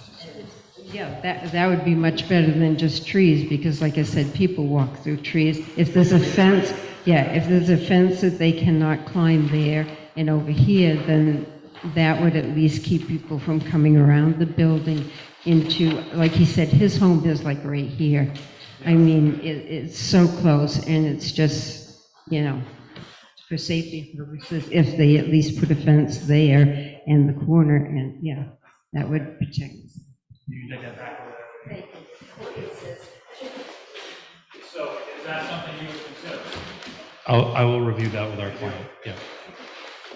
Well, this is my second time here. I'm Deborah Sprague. I've been on Base Hill Road for over 48 years. And this is the first time I'm seeing this picture. What was your name, Deborah? Deborah Sprague. Sprague. Thank you. Go ahead. The road is dangerous. It is really, really dangerous.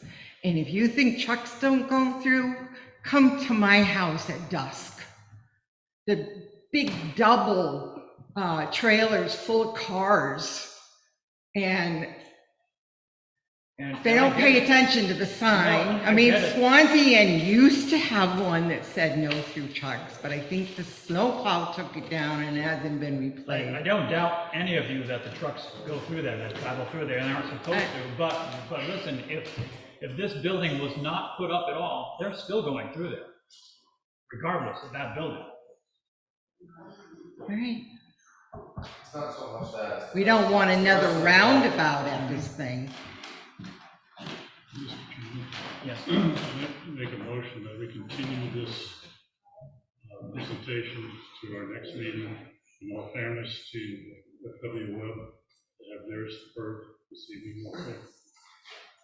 Okay, Mr. Chairman, I would be okay with that as long as we could schedule a site walk if we're going to, do that, and then maybe we can discuss the landscaping.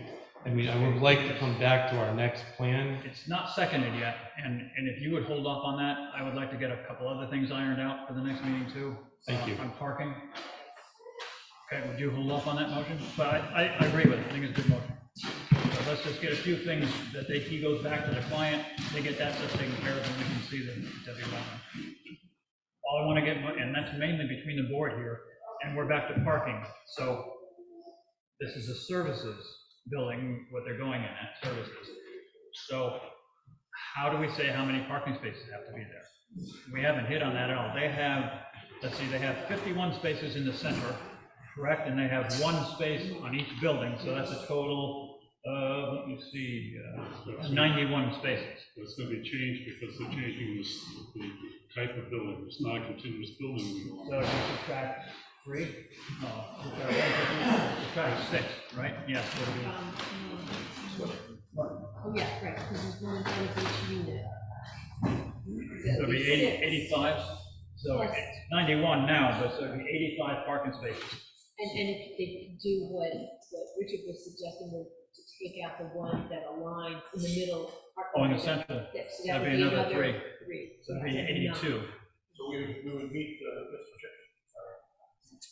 So am I hearing the board correctly that we should consider, basically consider the areas in front of the loading or the doors as a parking space for the calculation?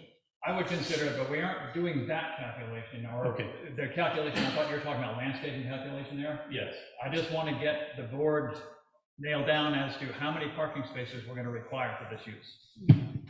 In our parking ordinance, you know, we don't specifically cover services, okay? So they have, you know, we have like one family, two spaces per unit. We have multifamily dwelling units, 1.5, but let's get down to businesses. Retail sales, we've got one space per 250 square feet. Retail sales, furniture, appliance, motor vehicle sales, we've got one space per 500 square feet. You said it. Let's see, personal services, one space, 250 square feet. And nursing homes, automobile repair shops. So it varies from warehousing is 1,000 square feet, one space per 1,000 square feet, to 250 square feet per space. So it goes 250 to 500 to 1,000. So what the planning board needs to do is decide on this many parking spaces, if that's the space that goes through there, before we can get into landscape. I don't see how we can without more information, okay? Like And I what? think Like what? specifically, you're conscious of, or you have built other similar facilities, right? So can you give us a range of what actually, how many spaces are vacant? You know, what the vacancy rate is for the spaces that you've built?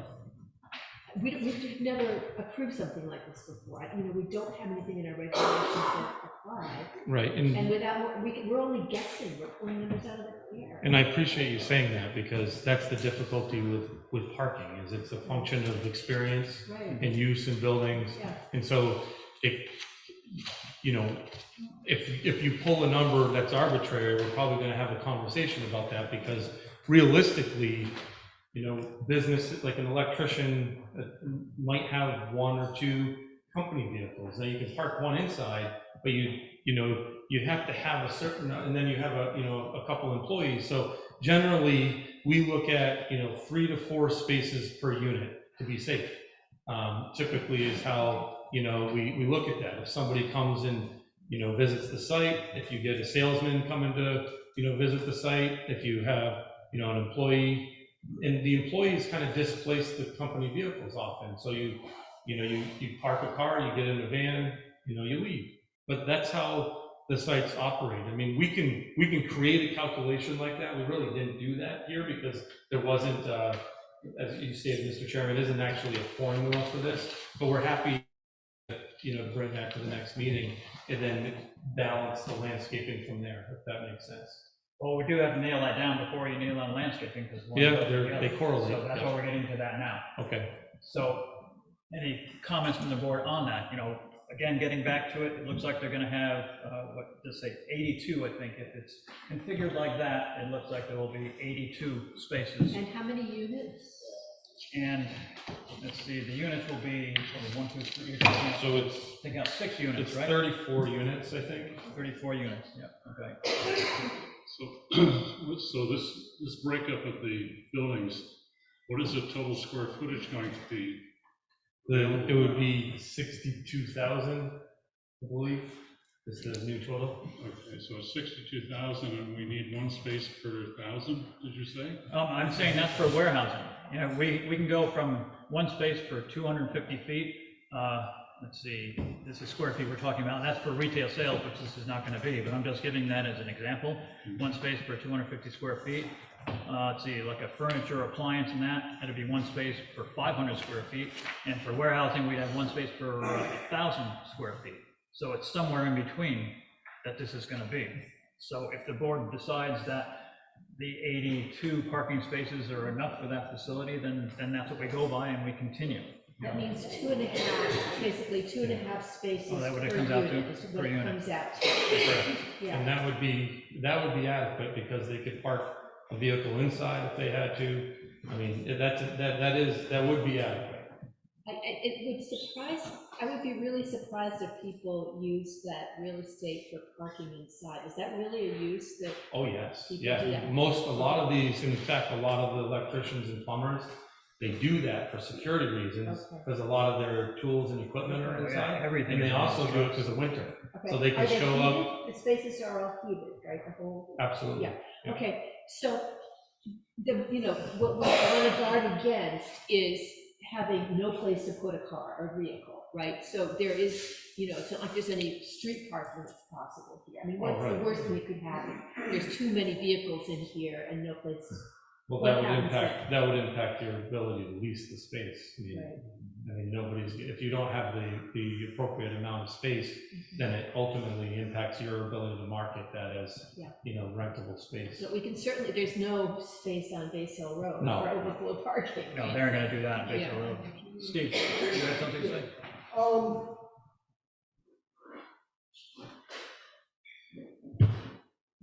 You don't have an answer to the question I'm going to ask. What percentage is going to be storage? What percentage is going to be retail? And if we're going to make up the number, shouldn't it be at least based on what the uses are going to be? And like you said, we don't have an answer to that. I know, We don't really I know. know. Right, there probably isn't gonna be any retail in there. It's probably gonna Well, be business. retail or, people using it. wholesale, whatever you want to. So it comes down to the better judgment of the board too. Are 2.5 spaces adequate for something like that? And if it is inadequate, like he said, they won't be able to lease these places if there aren't parking spaces there. So on the site, there are no places where you could actually add parking at a later date, correct? That's correct, yeah, this is, So the overflow parking may go in the storage area there, or is that gonna be gated off separately? that's gated, and that actually, this will have a gate. It will, okay. Here, yeah. All right. What do we do with, what did we do, I wasn't here then, when Market Basket was built? They had a certain amount that is retail, square footage that is retail, and a certain amount that is storage. But we knew what that was gonna be, because it was planned Yes. out. This you don't know, multi-tenant, it can change all the time. You can get your typical electrician in there that has 2 vehicles and 1 employee, so it's just 2 people, or you might have a bigger company, say, maybe like Penny Plumbing and Heating that has 12 vehicles or 10 vehicles. You know what I mean? We don't know what's gonna go in there. But that can be decided as a planning board issue as well. If they've got 2.5 parking spaces allotted for each unit, and we have a multi-tenant guy come in here that has 5 employees that are gonna be there all the time, then there's a problem on the planning board side, approving it. So that's a way to regulate it as well. It's not gonna fit unless they rent 2 spaces, something like that. Will we or should we need separate hearings for each of the tenancies? We do because it's in keeping with what we do. We do that now. To be fair to all the other multi-tenant in town, we will have to see every tenant that's gonna be there come in front of the board. So we'd be able to know how many people are gonna be You turn working around and there, say, and how many sorry, vehicles and we're out of stuff. parking spaces, you can't come. Yeah. There's definitely that ability, but my recommendation would be, this is designed based on experience. I mean, we're designing a facility that we believe is functioning. If it doesn't function, that's a detriment on our design, on our relationship with our client. And there really isn't a requirement in your regulations. It's up to the board. But I think that, what I would suggest is, we've come up with this with reason. We're not looking to build more than we need because there's a cost there. And we certainly don't want to build any less than what we're anticipating, because then you can't lease the space. So this is the design that we put forward. I would request, Mr. Chairman, that we carry this forward, and we'll do the landscaping calculation based on this plan. And if the board wants to see that area internal, then we'll just design it that way. What area internal? Meaning the per parking space calculation. And so the only question is do we count in my opinion, the only real question here in order for us to do that calculation is, are we counting the loading area or not? Yeah, I don't think they're counting a loading area. They're counting, there's 1 parking space for each unit. We should count that one probably, but not the loading area at all. But Yeah, I would say that we give it a try at the, I guess, what is it, 82, yeah, 2.5 per unit, 82 spaces. And if it doesn't work out, then we'll know it doesn't work out. But we'll know in the site plan review. So shall we do that? Just a second. Shall we do that? And in regards to moving forward, I think we probably should take that and let them design it out for that 82 spaces there, and whatever else we decide, and that they're going back to the client for, and come back. You had a question on this? Yeah, I just was curious, would there be overnight parking there in these places? For definitely, there could be, if somebody's working out of town or, you know, staying over, somebody's vehicle could stay there. Would there service trucks be there, you know, overnight? They could be, yes, yeah. I would think they would be, especially inside. If there's room for one inside, obviously that service truck's gonna be inside, but if they aren't, I would think that there'd be a truck out there. Excuse me, the proposal that they gave said there could be up to, what, 200 employees?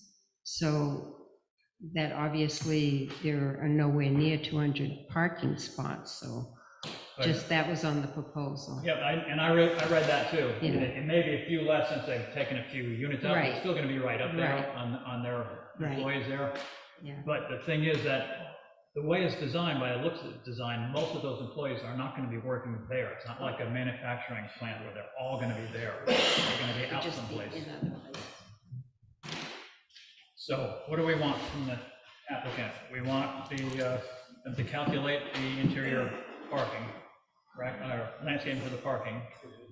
What else were you going back for? Traffic, we're looking at traffic too. The city of Keene was talking about traffic, and there's been a lot of traffic up there. I'll have a traffic study done. Traffic study done, okay. What else would be helpful if you had figures from other units like that that you could put in with the traffic study is one thing, but other figures. We also need to schedule if we're gonna have a site walk with the Conservation Commission. And we need to decide that on a date for that.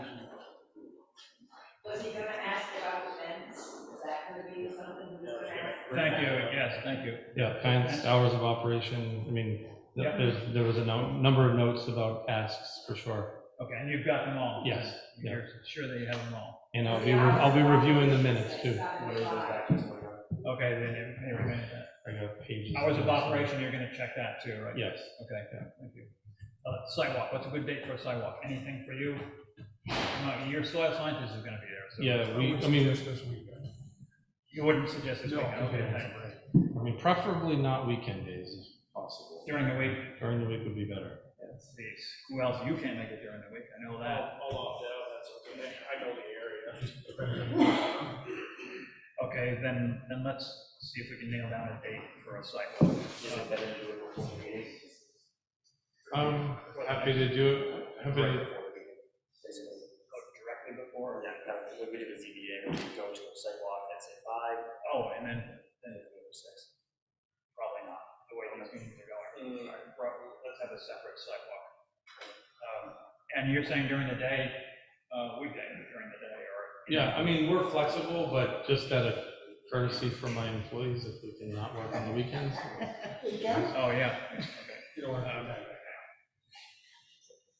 So, let's see, next week, let's take the middle of next week sometime. The weather's supposed to be good. Hurricane is out of the way, correct? By that, yeah. So, you want to say Wednesday? Let's say Wednesday at noon, or 1 o'clock, 2 o'clock, in the afternoon sometime. Are you gonna be down here anytime next week, anyway?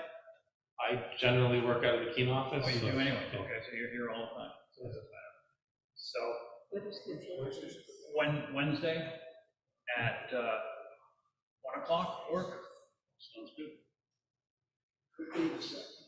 Try to bring this in. I don't know. What is the actual date, you know? It's the 20th. It's the 20th of September, and at 1 o'clock. And we will meet down there at the storage facility there, correct? Everyone? Okay. And that's when the site visit will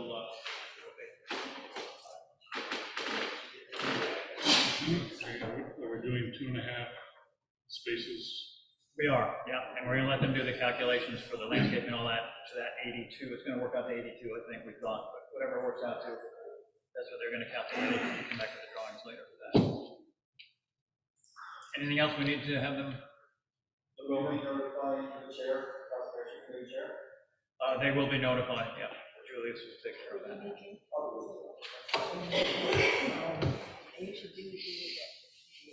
Yeah, if you want to or not want to, or it's a meeting of the board, so minutes have to be taken at some point. Okay. If we're not free. Okay, if you're free and you can make it, great. Okay, we'll coordinate it that way. Okay, so Richard, would you like to make your motion then that we table this matter or actually continue this public hearing?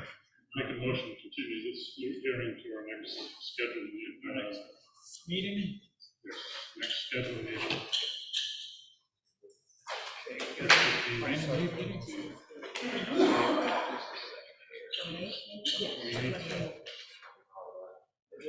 Yeah, it is. Okay. So the motion is to continue the public hearing until our next meeting, which is September 28th, here at 6 p.m. And it was seconded by Michael. Okay. Is there any further discussion? And all those in favor indicate by saying aye. Aye. All those opposed? Okay. Thank you very much. Thank you. Take a break, okay? Yeah, we're gonna take a 5-minute recess before we go on to the web. Yeah. Okay, 7 minutes, 10 minutes.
Testing 1, testing 2.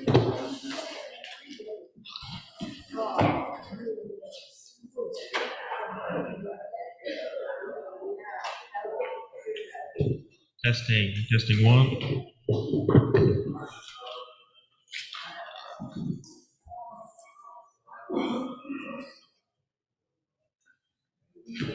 Pen floating around here, isn't there? It's not this, right? That's not it. Oh, yeah. No. Testing 1.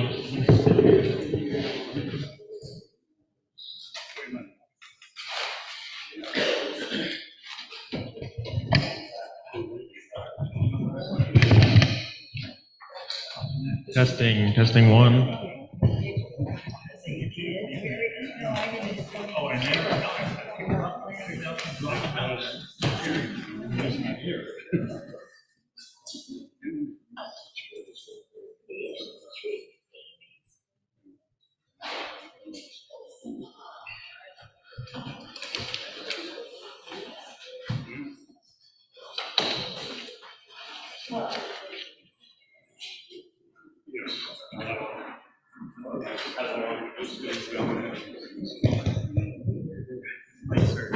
Testing 1. Testing 2. I can't tell.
These chairs, just the way. I can cut it off, right?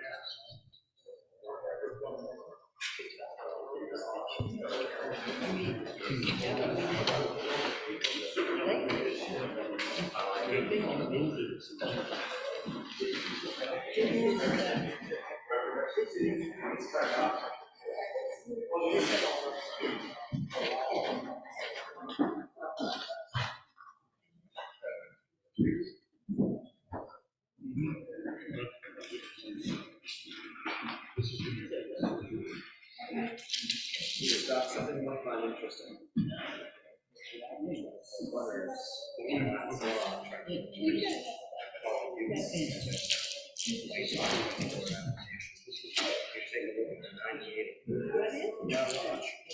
They allow storage. So, something like the new one that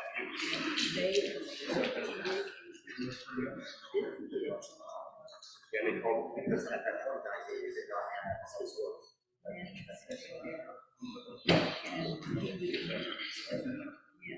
I was gonna say it. I was right to say it. Yeah, I was no argument.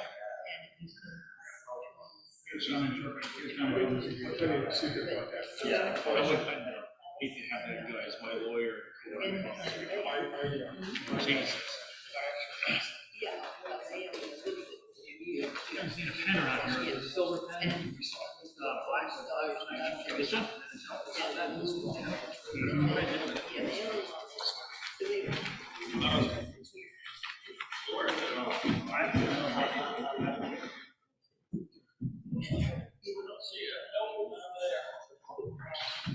You know that I had to do this. Did you Yeah, use I was it? using it right. Maybe I threw it at attorney. Maybe you should have. I got one up there. I was just curious as to what happened. It's gonna be right here somewhere. I was hoping you were okay. I was worried too. Is it in your notebook somewhere hiding underneath? Yeah, right. I felt everything was be there. I got my spare right here. I got a regular pen instead of a Sharpie. I was just curious. I lost that. Set it there anyway, just, yeah, just in case. Maybe I'll move that to my show. You find the other one? Who do we buy on that paper? We talked about it. I'm gonna point out that I was like stock. I found it right there. It's on my notebook. All right. Right there.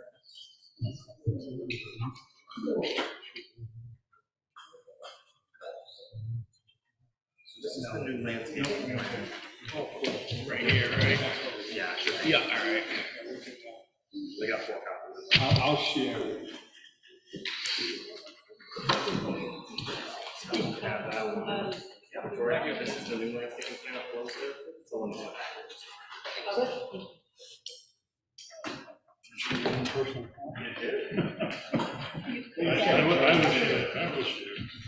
Okay, I'm gonna call the meeting back into order. And our next item up here is item number 2, which is a continued hearing with TFMoran regarding the SW Web Company.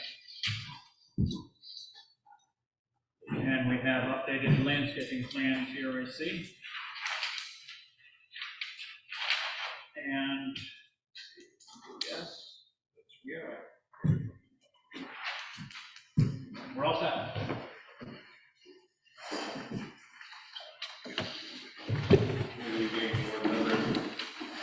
Matt Ruth here from TFMoran. So the board had asked us to address the landscaping, making the adjustment to the spacing of the trees along the building, in front of the building to 40 feet as opposed to the standard 30. We have done that. We have also done some adjustments to the cultivars on two of the trees, and changed those out to ones that have a life expectancy of approximately 50 years. We have also additionally added the ornamental grasses along the retention pond berm, which you folks had asked us to do. Those particular grasses are typically 3 to 4 feet high, and then when they get their feathery plumes, they should be roughly 7 feet tall.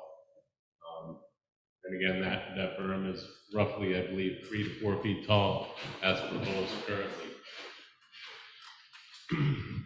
In addition, you asked us to take a look at the traffic. We've since done that and looked at retail use. And as you can see, the trip generation is still rather minimal. In the morning peak, we're looking at 32 trips total. That would be 21 in, 11 out. And in the PM, we're looking at 43 trips total with 18 in and 24 out. We have received, obviously, our DOT driveway permit. I did have discussion with Frank from the district. He didn't have any concerns because we did not hit the peak 100 trips in the peak hours, either morning or evening, which would have tripped us into, obviously, a traffic study.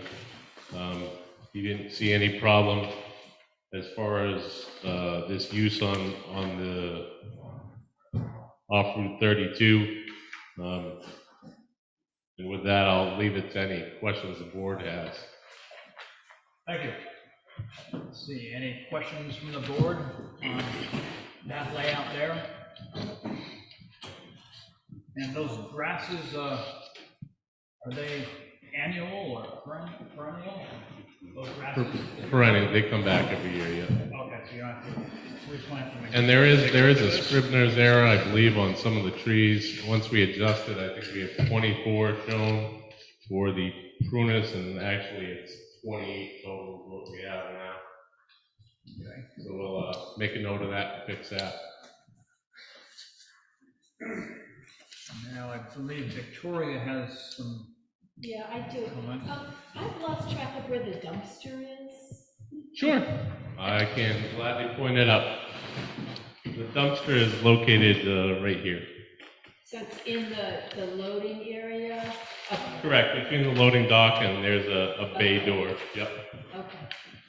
And there's no screening around that? None proposed at this time, no. Okay.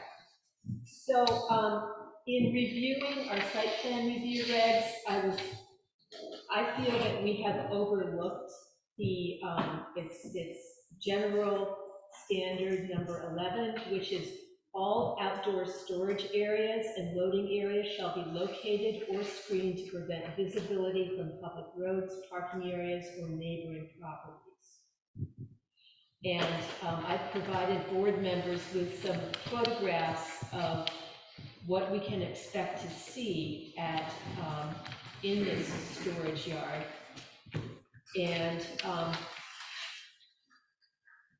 I ran some calculations this morning, and as far as I can tell, the storage and loading area is twice the size of the proposed building. So it's basically, it's 91,600 square feet. So it's my belief that the loading area and storage area has a vastly greater impact on the community and on people who are driving by on Route 32. So I know that you have indicated some screening along the, let's just call it the bottom side, the Route 32 side of the storage yard. However, if you add up the total perimeter, as our regulations require, you have screened 24% of the perimeter of the outdoor storage area leaving 3/4 of that storage area not screened with plants that are evergreen, okay? So in other words, for half the year, most of the screening that you show will be leafless and therefore will not provide any screening. So if we concern ourselves only with the screening to prevent visibility from the public road, which is the Route 32 side, those two sides, the application provides for year-round screening of almost 40% of the perimeter and loading area. And that screening is basically a scattering of slow-growing spruce trees and arborvitae trees. The board has a site plan with yellow to indicate the location of the evergreen trees, which are here, here, here, and here. And all the rest of the plantings that are shown here will drop their leaves for half the year. The grasses also will go dormant and will shrink down. So I provided a photograph of a typical cherry tree, which is at the church here in West Swanzey, that shows how you can see through those trees, and those are the ones that are indicated along the street frontage, as is our requirement. But those trees will all drop their leaves for half the year. And the contrast are these big, thick bushes, evergreen bushes that are at the corner of the church sign that you can't see through. And so my conclusion is that if we are to have this application comply with our standard that all outdoor storage areas and loading areas shall be located or screened to prevent visibility from public roads, we forget about parking areas and neighboring properties, at the minimum, there needs to be a solid screening needs to be provided to prevent visibility. There are numerous ways to do that. One way is evergreen trees that do not shed their leaves for half the year. The other way is a physical, fence of some sort or another. And I'm sure there are other ways too. So that's what. And you're proposing those where? Along the road in place of these trees? I think the best approach would be, if you look at the this chart that I gave you, if evergreens were to be along the yellow areas with the ornamentals planted in front of them to soften that wall of evergreen. I think the ornamental selection is very nice. However, it doesn't screen for half the year. And many of the shrubs that are indicated here are only at the most 6 feet tall. So we're talking about an 8-foot tall fence surrounding this thing. Some of the materials that will, if they are the same, I presume will be the same as are stored in Keene. These double stacks of, 2 pallet high stacks of fuel tanks are 10 feet tall. So it's entirely possible that the material stored in the yard is going to be even higher than the 8-foot fence that's proposed. So not only will we be able to see directly in and see all this random kind of stuff, some of it will likely also be higher than the fence. No matter what you put in there, though, you're gonna see it from the road because the road sits up higher than that piece of property. So I don't care if you put a 20-foot fence in there. That's my hands and say, fine, because that's our regulations. And we heard earlier, our chairman say that we adhere to our site plan review regulations. We have to abide by the regulations to keep it fair. Quote. That is correct, and I will also quote our regulations that says landscaping and screening shall be provided at the discretion of the planning board with proper regard to adjacent properties, public highway, and within the site, including interior landscaping and parking areas. So the planning board does have the discretion to decide what and where and how much, what kind of trees and all that business. So again, it's not one size fits all. We've talked at great length about the appearance of the building, about landscaping around the building, but the fact of the matter is this application is 2/3 pavement with random stuff stored there, which is not, the building's going to look great. I think the building's, I think the landscaping around the building is nice. I like everything about that. But we need to protect the community from view into this storage yard and loading area. So Chairman, I think I'd like to just add one thing that, part of the reason that the store is moving from Keene is lack of storage. So when a picture is depicted of double high stacks of oil tanks, the intent of their move obviously is to have more storage and not have to double stack. Vast areas of that Keene yard were vacant on the day when I took this, okay? There, and I understand that the self-storage facility is where most of the stuff is stored under cover currently in Keene. And again, you know, as pointed out, we're 8 feet different on the road versus, you know, the actual storage yard. It's going to be extremely difficult and take many, many years to grow vegetation tall enough to screen that from the road. So I think you're saying that we can't do it. Oh, well? That's saying that it I'm won't be just effective. saying to take that into consideration, that, you know, the intent, as a, you know, as someone who does this all the time, and I understand the intent of screening to unsightly features. It's, you know, it's a normal requirement. In most cases, you don't have a situation where your site is down in a hole by 8 feet. And when you do, you know, typically I've dealt with a board that, you know, is understanding the fact that, you know, you have a requirement for a certain size tree at the time of planting. That is what's going to be planted, and that will not likely screen for many years. Well, the intent and purpose is there. It takes numerous years to get to the trees, to get to the size to actually provide the screening that is well intended. And there are other methods of screening beside vegetation. Would you not agree? I agree with that. Physical barriers, the way that the lot is used, the way materials are arranged in the lot. We'd have to have something, if there were a physical barrier, meaning a fence, something like that, a solid fence.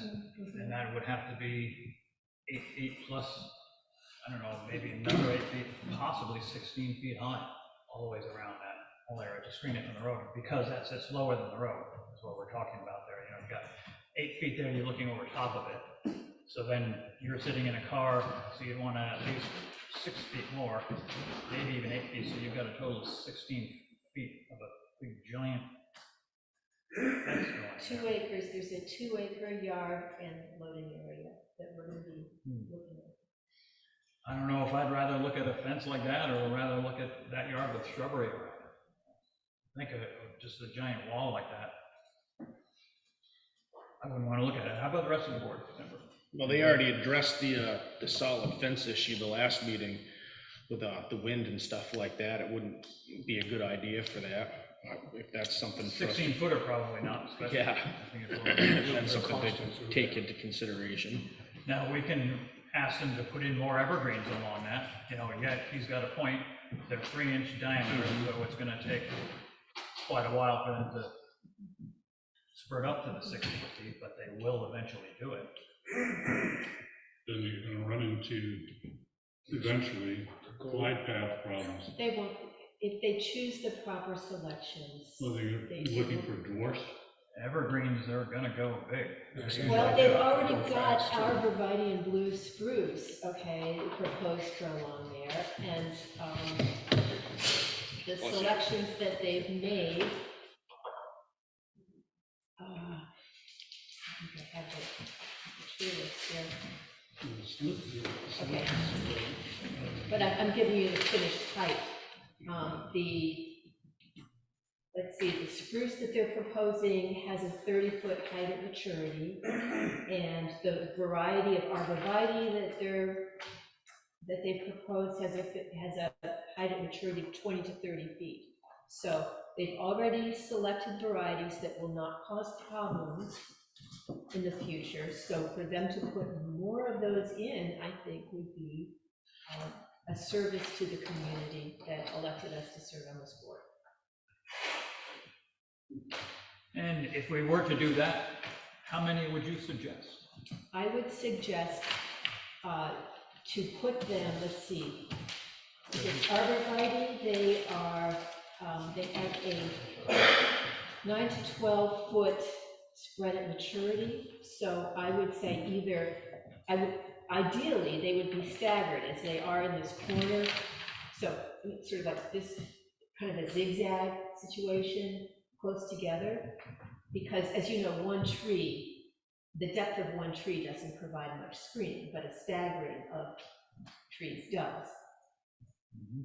So I would advocate for screening the entire, if you look at the handout that I gave you, across the front, beginning on this side of the drive-in, evergreens along there, and any area where there are not currently evergreens, all along this face of the building.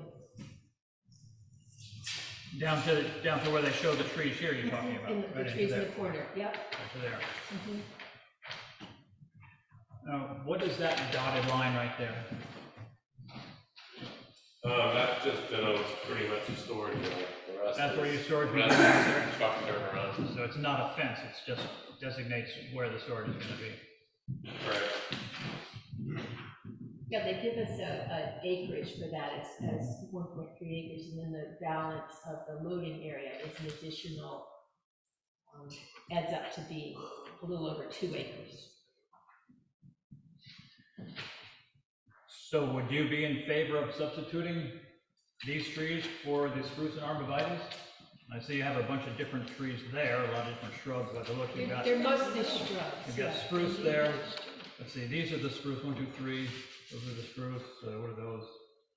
Right, arborvitae right there. There are 10 spruce and 9 arborvitae shown across that area that I'm describing. So what about making them all spruce and arborvitae is what you're suggesting? I'm suggesting increase the number of arborvitae because it's a dense conical shape that has more green to it year-round. And replacing some of these other trees, shrubs. Well, I would say put the arborvitae behind those of the shrubs that they are picturing already. I think the 2 layers of shrubbery, of shrubs and trees is a great approach. It'll be very attractive and it will also accomplish the function of screening. What are your thoughts, sir?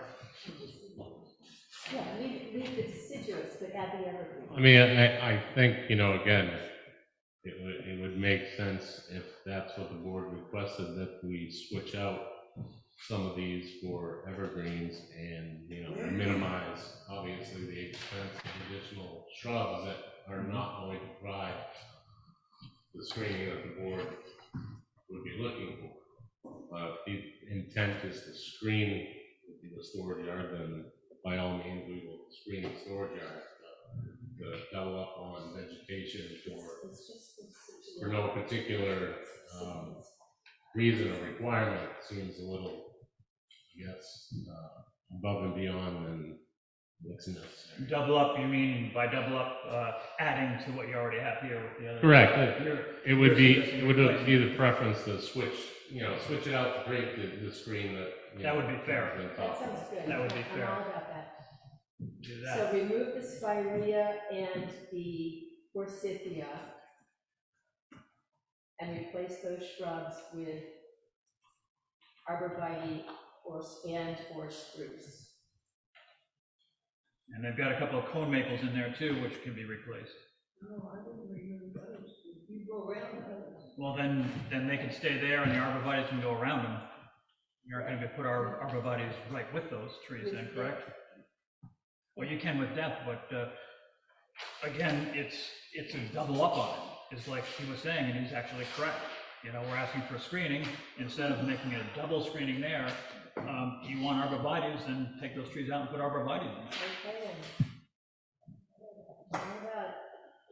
there. Yeah, if we're looking for kind of a staggered double row, I would suggest removing what's there and adding that double row to accomplish the screening you're requesting. You lost me there. Removing what's there and adding a double row? Yeah, removing what's proposed and creating a staggered double row is what you're looking for. That would achieve the, so whatever trees are there and whatever shrubs are there that aren't deciduous, I would suggest replacing those with deciduous so that we're accomplishing what. And that the staggered Correct. That road you're talking about, that probably would be a better idea, to give them more room for growth.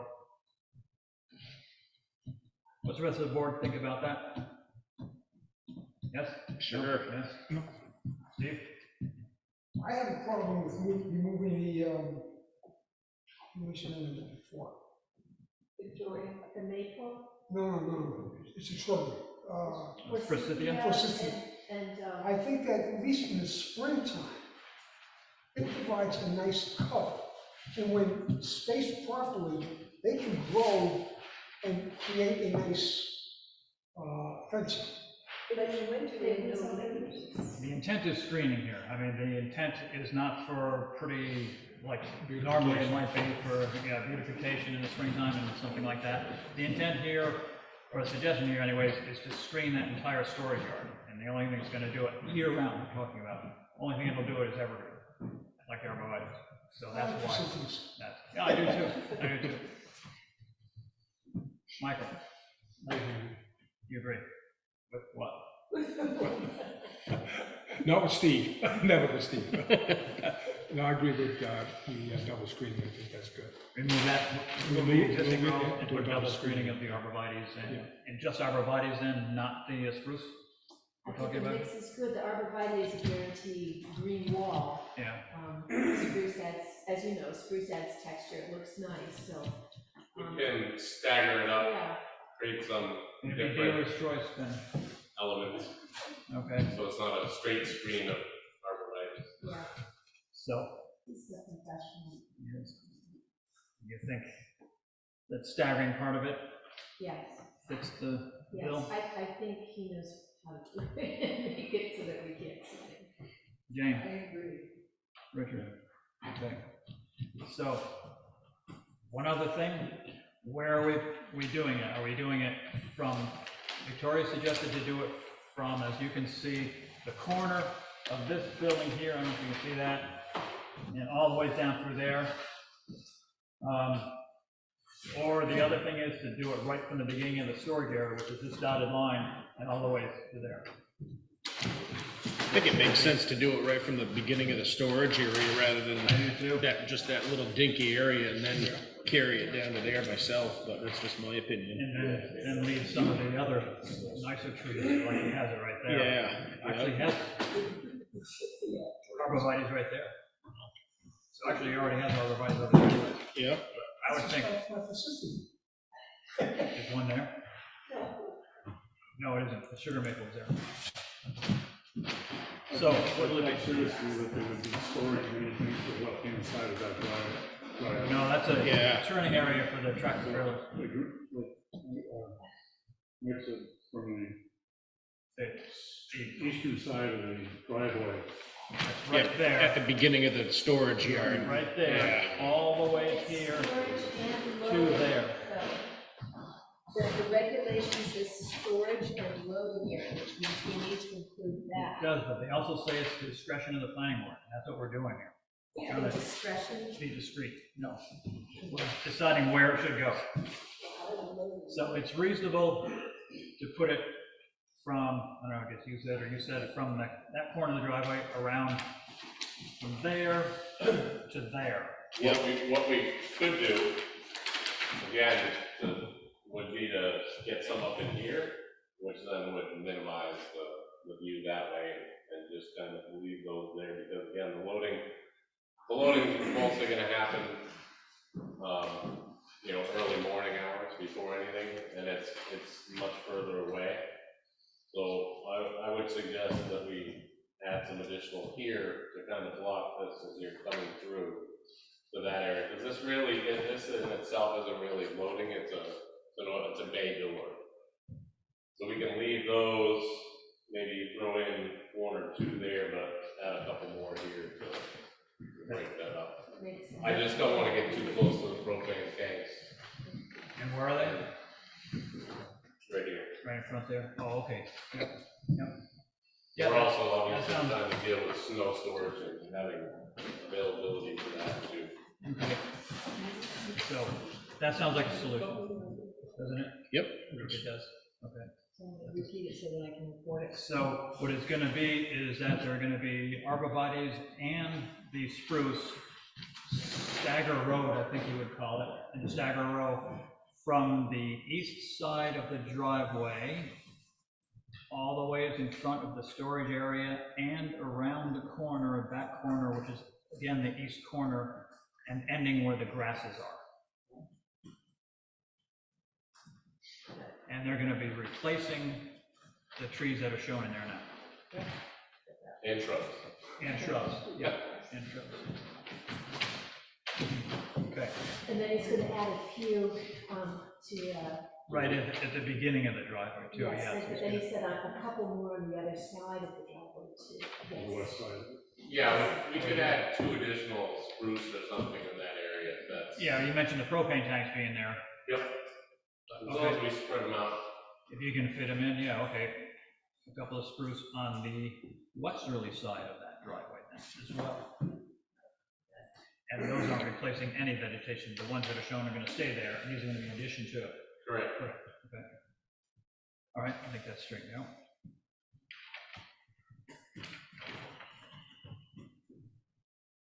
Okay. Traffic. Yes, well, we talked. Talk about traffic. But yeah, he mentioned the traffic in the presentation. Mhm. Talked about traffic. Yeah. And those figures you did, I think you said in your presentation that you gave those figures, you recalculated figures to the state, and the state had no problem with them, and they didn't trigger a traffic study if it goes less than 100. Yeah, we didn't give them to him. I had a direct conversation with Frank, who issued the permit from the district. And again, he wasn't concerned because we were nowhere close to the 100 trips in the peak hour. Okay. That would be the only thing that would cause concern for him. All right, then. It looks like that's ironed out. What else were we waiting for here? There are a number of permits you need to get. DES alteration of terrain permit, correct? Correct. Okay. And the New Hampshire DOT access permit, is that pending, or you already have that? We have that. We're actually supposed to be getting an amended one because we actually opened the throat of the drive a little bit to accommodate the trucks better. So we anticipate an updated one. Okay, so it's still, we'll say it's still pending. Sure. All right. Pending New Hampshire DES sewer discharge permit? We have that pending the AOT. Pending, okay. FAA permit? I believe we're clear on that. Yep. You're clear on that now? Yep. They were last time. Oh, they were last time?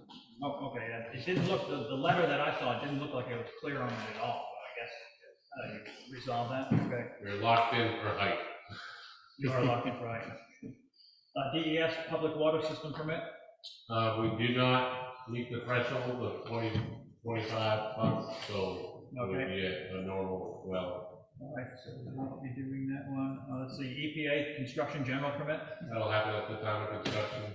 Army Corps of Engineers, New Hampshire general permit? Yep, that will be at the time of construction. Okay. Those are all the ones I can think of. Anybody else? So, are we ready to make a motion? If we do make a motion, it has to have any conditions, which would be, oh, yes, sir. Is it public available to speak this morning? Yes, yes. Come right up.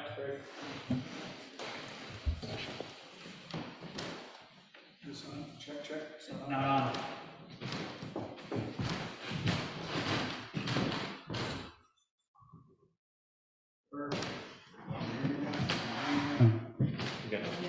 Check, there you go. Mr. Chairman, for the record, Jack Franks, Avenue Development Group here tonight. I've got a letter to read into the record, and I'll give it to Julius for the record afterwards. It was originally set for 8/24, but I've added 9/14/23. Dear Mr. Self and members of the Planning Board, I'm very enthusiastic about the plan by FW Webb to locate a distribution facility in Swanzey. This would be a great addition to Swanzey, and our workforce housing development on Route 10 could provide housing for some of Webb's employees. I'm writing to encourage you to provide the same level of architectural and aesthetic counsel to FW Webb as you did to the 2 Avenue Development Group projects that the board reviewed in 2022 and 2023, ensuring the rural aesthetic character that was applied to our developments. During the public hearings for Avenue Development Group affordable housing projects, board members made note that the visibility of our buildings to the traveling and local public. The proposed location of FW Webb is very open and highly visible location, thereby impacting the neighborhood.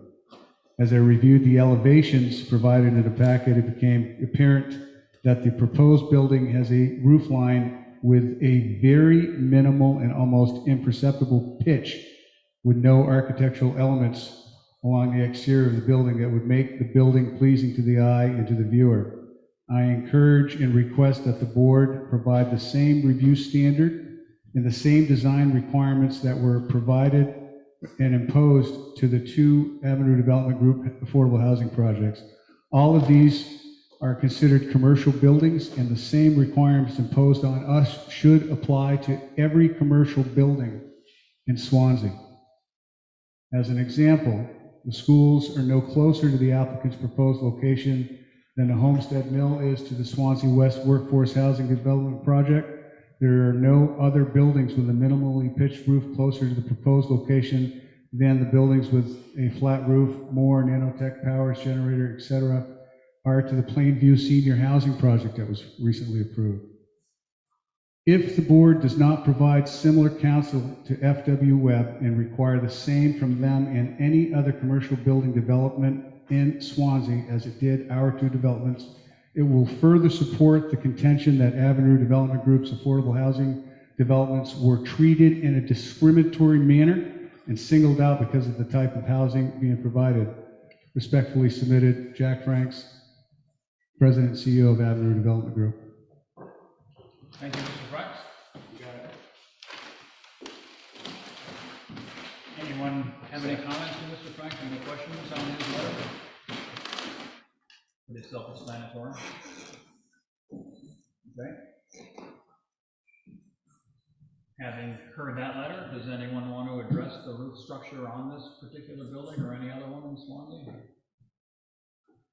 Not at this time. No, not at this time. Okay. So, yes.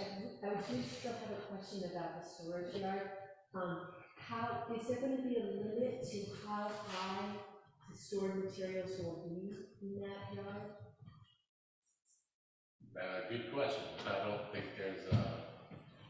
I don't think we have anything in stone. I think we should condition. We can put a limit on it. Let's put a limit on it. What are you suggesting?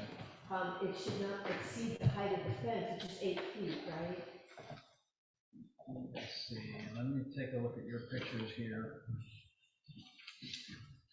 Some of the piping storage racks they appear to be like at least 12 feet high, maybe 14.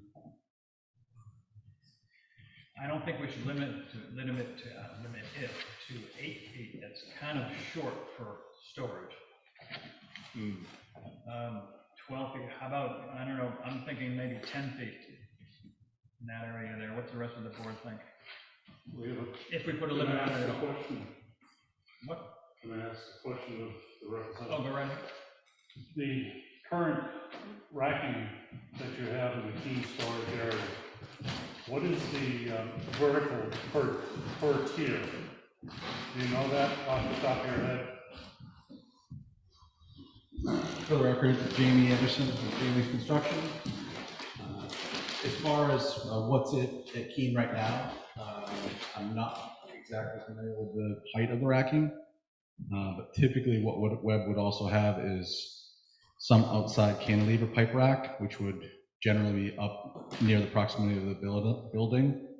I think it's typically about 16-foot uprights would be, and they would be stored on cantilevered arms out off the racking.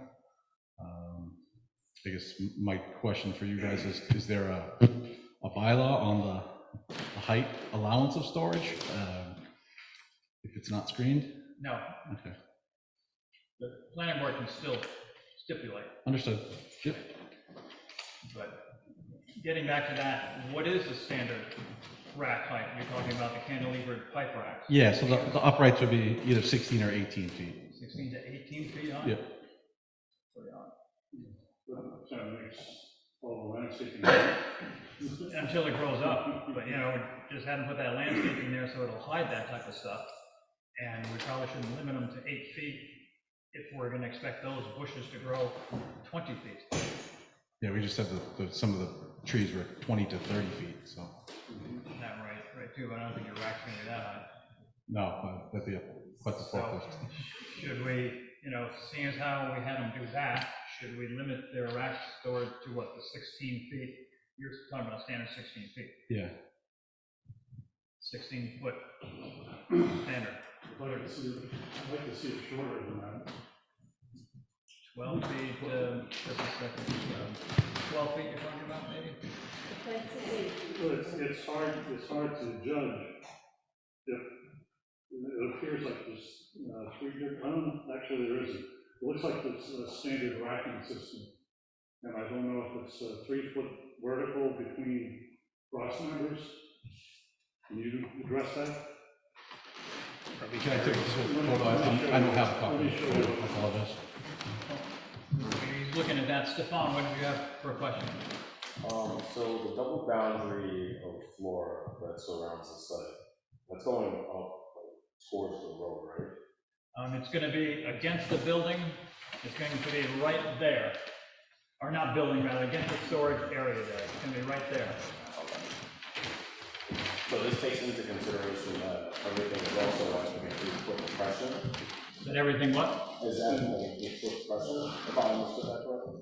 The storage area you're saying is lower than the road. The road, yes, it is. So is that everything, that the trees are reflecting as well, as I understand. I missed your point. Is that correct? The location where you propose the new trees to be placed is also where drainage is also lower as well. Well, the trees would be planted in the lower portion along the edge. Right, so it's 8 feet plus whatever that depression is, which I think is the final thing. Right. Yeah, so hypothetically, this would sit a couple feet lower than that. Yeah. But, you know, when you're turning this corner here, the road does straighten out, you're basically looking at the mobile. Just on my ride here today, it's very dangerous to actually turn your head and be looking towards the storage yard, because you're coming in a position like the mobile straight ahead. So some of this might be, I understand the intent. I just want to look at it from a practicality standpoint when you're driving. Well, let's get back to the storage rack, the height of the storage rack. Yeah, that racking that you're seeing in those photos is kind of a slide-in style. That's not typically what they'll do. Of course, that yard has been inundated. They've been looking for a new facility for years. So they're kind of limping along with what they can do there. I would hope that we could try to get something closer to 16 feet in height. What could you get by with? 16 would be great. What could you get by with? Not like to 12 go feet? any lower than 12. 12 would be, 12 to 14. yes, that'd be. That area there. 12 is just 3 layers. Yeah, they're generally 30 inches. To your point, sorry, I didn't answer your initial question. They're generally 3 feet to 30 inches separation, so. And you have a much larger storage area capacity. Yes. Here, so it doesn't have to be 16 feet, doesn't have to be 14 feet. Yeah. Yeah. Sure. Steve? What would be, the items that are being stored, how much higher would they be than the racks? How much higher would what be? What do you mean? I'm storing something. It's just a rack. Would I store this high?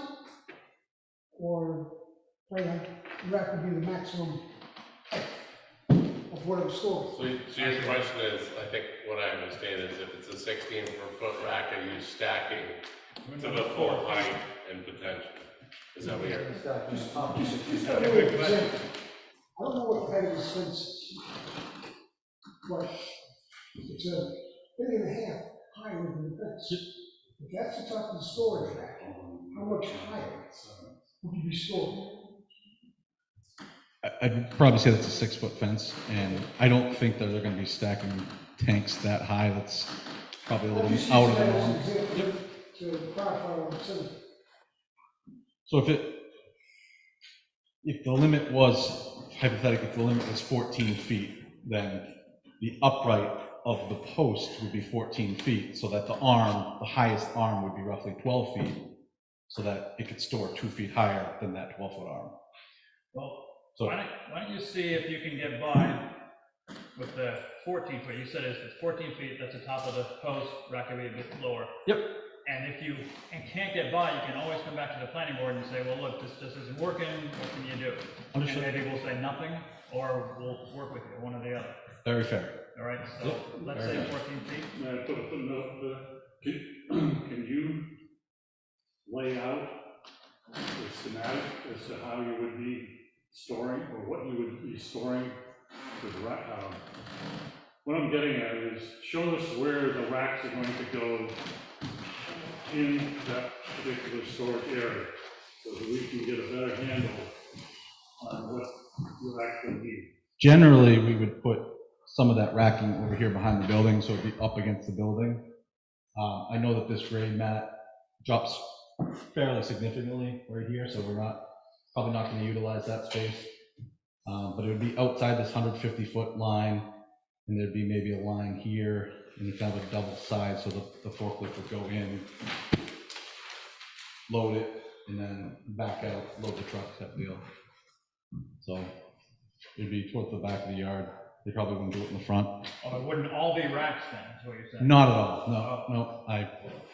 Unfortunately, I was just in Lewiston, Maine today, and we were about to turn over a store, and they were loading the yard, and I wish I had taken some pictures. I took some pictures, but not of the actual product, to show you kind of.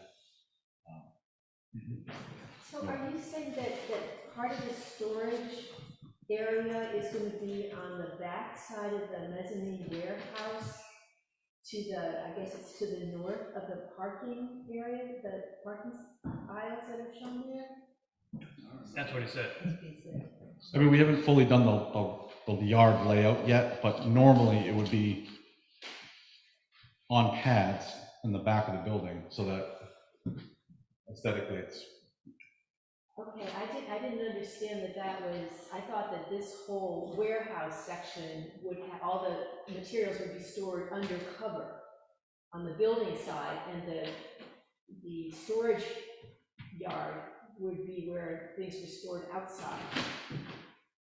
Yeah, it's anything that could live outside, those oil tanks that you saw in the photos, propane tanks, rooftop units, PVC pipe. Okay, I'm confused. Soil pipe.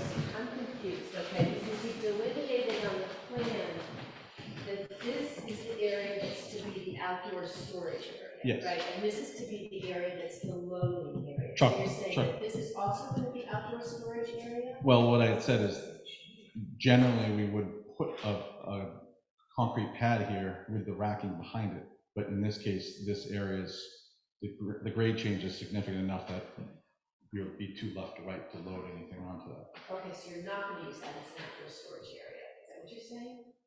Because of the grade? Yes. Yep. Okay. Is there something specific that you store there? Did you pick that area out there, that you put a pad there, something? In this particular project, it's not going to work because of the significant grading. Okay, so all the outdoor storage will be limited to this area, correct? That you depicted as your outdoor storage area? Yep, and then there's a will call area here, for example, so a contractor, something that would get loaded, the forklift would meet them here. It's a loading area, but not to say there couldn't be storage against this back wall here while it's waiting to get picked up. Right, but that would be a long term. Correct. As it would be used in the same way that this space is to be used. Yep. You had a question? Yes, Mark Scalera, you know, I just want to point out that, and this might throw a comprehensive to a lot of what was said here, but Route 32 curves this way, and coming here today, I made a point to kind of spot where this building would be. Now granted, I couldn't see the brush because it is down off the road, but when you're coming down 32 here, you're actually coming down a slight grade. And from Wheeler Lane, which is approximately half a mile away, you can see this field, this angle.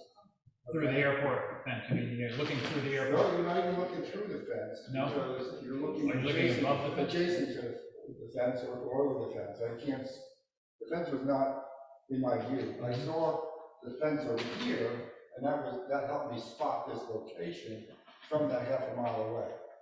So there's nothing hiding this side from Route 32. I just wanted to point that out, because you're talking about all the, trying to hide it. You're not hiding. It's a big building, and it's an open Yeah, field. you'll never hide it. I just wanted to point that out. The only other comment is the traffic studies. There's always a study just about what the impact of this property will be. We know there's a lot of other activities going on Route 32. It's like the studies never include everything, right? Yeah. So that's always the other thing. And as far as the building, God, if you made it look like a barn, you'd make a lot of people happy. Okay, thank you. You're welcome. The answer to that, on the backside, is there any possibility of growing that ornamental grass along that back edge to help? We've already shown the ornamental grass along the back edge. The problem is we're pigeonholed between the edge of the storage and the basin. Obviously, we can't plant in that basin, and we also can't plant over here because we're taking extra runoff from 32 that's coming down, in, and out. So we're limited in where we can plant on this side. Again, we did put grasses that are on berm that's already, I think, 3 to 4 feet high. Grasses, again, will be, during the growing season, 3 to 4 feet high and higher, depending on, the plumes that grow off them. They could be up to 7 feet. But again, that's a limited area, maybe only 3 feet in width, and you really can't stick a tree on a platform with 3 feet of wood. Let's get back to that height. Sorry. We're talking about 14 feet, I think. And then 14 feet doesn't work for them, they can come back to the planning board for a modified site plan and tell us why they need more or less. You take less. So, what else do we have? I think that we've got a lot of permits there. Let's see, if it were to be passed with the motion condition would be that the landscaping has to be modified to have arborvitaes replacing the shrubbery that's already shown there now. And that is administrative. The land use office can see that it's on the plan and pass it that way. They don't have to come back for a compliance hearing. Let's see, the height of 14 feet for the storage racks, that's a condition that you don't need a compliance hearing for, that I know of, because it's either 14 feet or it's not. Let's see what else. I think the only other conditions would be the permits that they have to have. So let me name those off as well. Again, these are all administrative and don't require a compliance hearing. So, New Hampshire DES alteration of terrain permit, New Hampshire DOT access permit, New Hampshire DES sewer discharge permit, FAA permit. Hold on a second, can I not type sorry. that fast? What was that for the DOT access permit? DOT access permit, we had New Hampshire DES sewer discharge permit. Yeah, subsurface. Subsurface, is that what it is? Septic, yeah. Okay, subsurface for the septic, yeah. Yeah, not discharge, you aren't going into the system. No public. Okay, subsurface discharge permit. It's a regular septic system. Yep. FAA permit.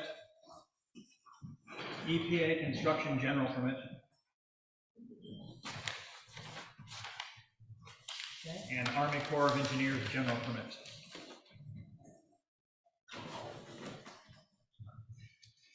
We haven't addressed landscaping, we are screening the dumpster. Often what we require is some sort of an enclosure for dumpsters. We do, but they're putting the dumpster right there, is from what I recall, it's right there. So, yeah, I suppose you could make them put a fence around it. You've got screening right there, and be those arborvitaes, and you've got screening way down there.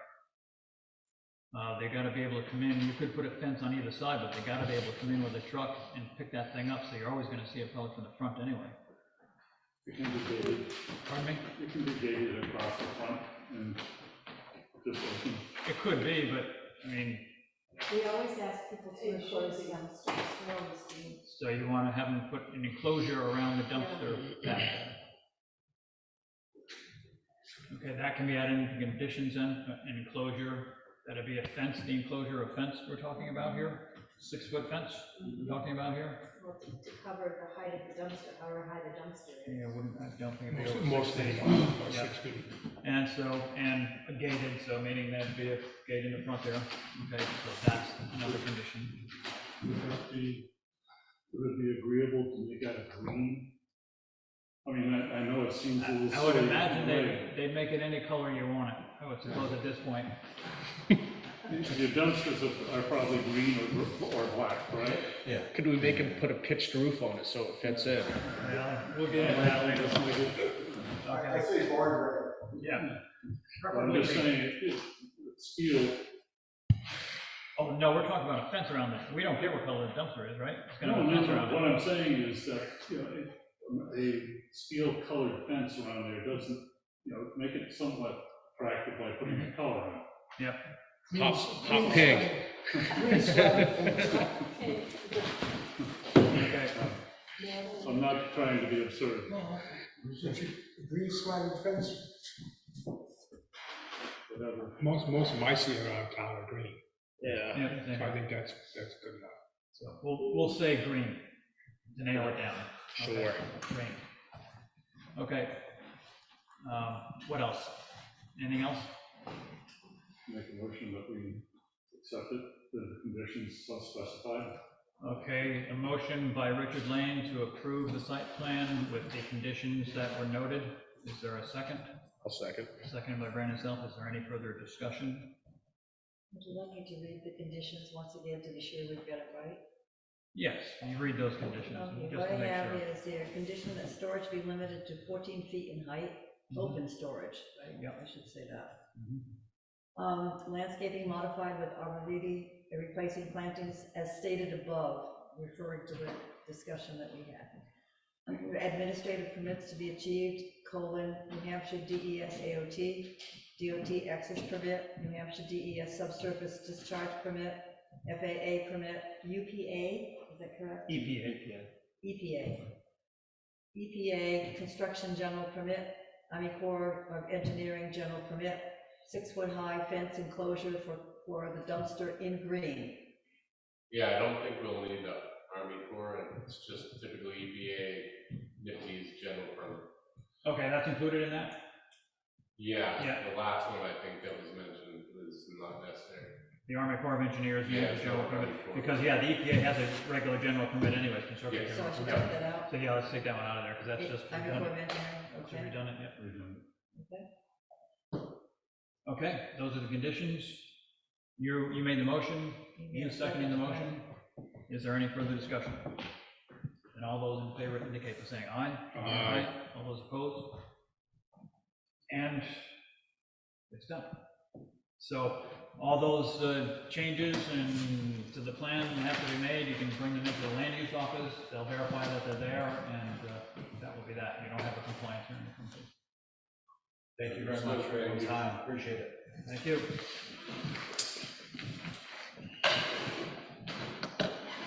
So we have a few small items, unless. Wait, do we? There is. 9:30. Yeah. Oh, you were here? I'm here.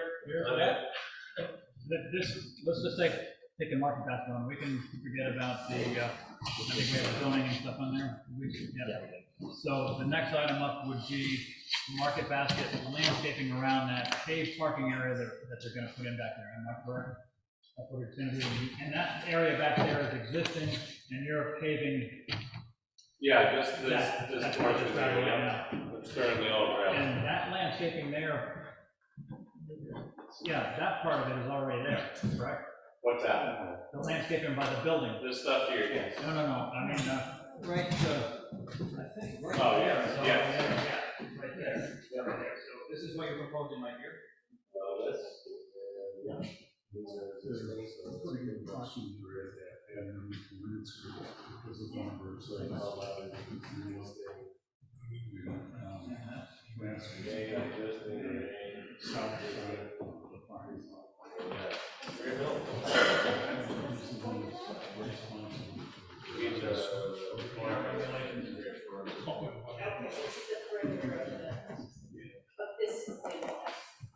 Yes.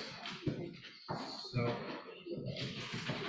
that's what they've brought, that plan they've brought in shows the perimeter of the parking there. Now, that's existing parking, and there's a gray area there as to whether the planning board actually can make and put in a bunch of those trees there, since it's parking already. All they're doing is paving it. And per our regulations, they don't really even have to come in for that.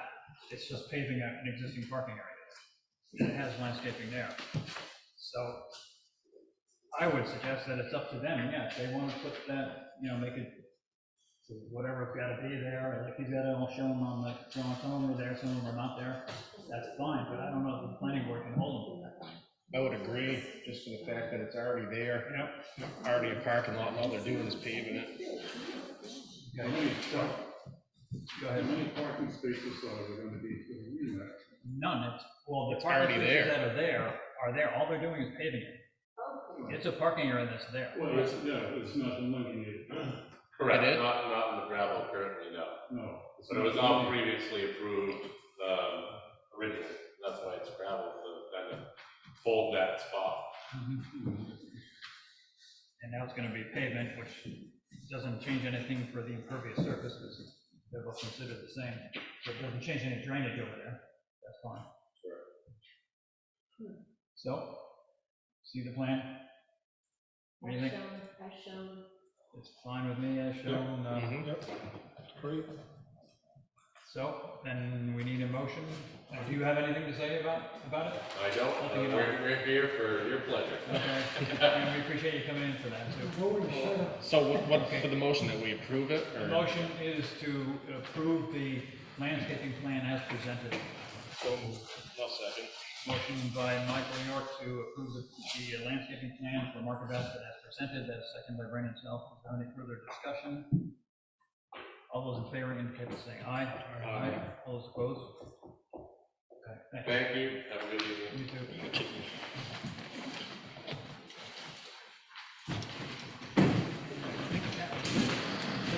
Now, okay, so a motion to adjourn would be in order? No, just zoning, so we're good. Okay. You got one thing? No, we don't. We do not need to comment on that whatsoever. Can I swear about it after? You can after we're adjourned, so. I move for adjournment. Motion for adjournment What was that? by Michael York, Okay, thank you. seconded by who? I'll second. Seconded by Brandon Self. All those in favor, indicate by saying aye. Aye. All those opposed? What did you want? I was waiting, if you're going through any of the village business district one, John, at this point, I'm sorry, it's a long night. Yeah. we could have just done that little piece. Well, we'll be having public hearings on it anyway. Right. Yeah.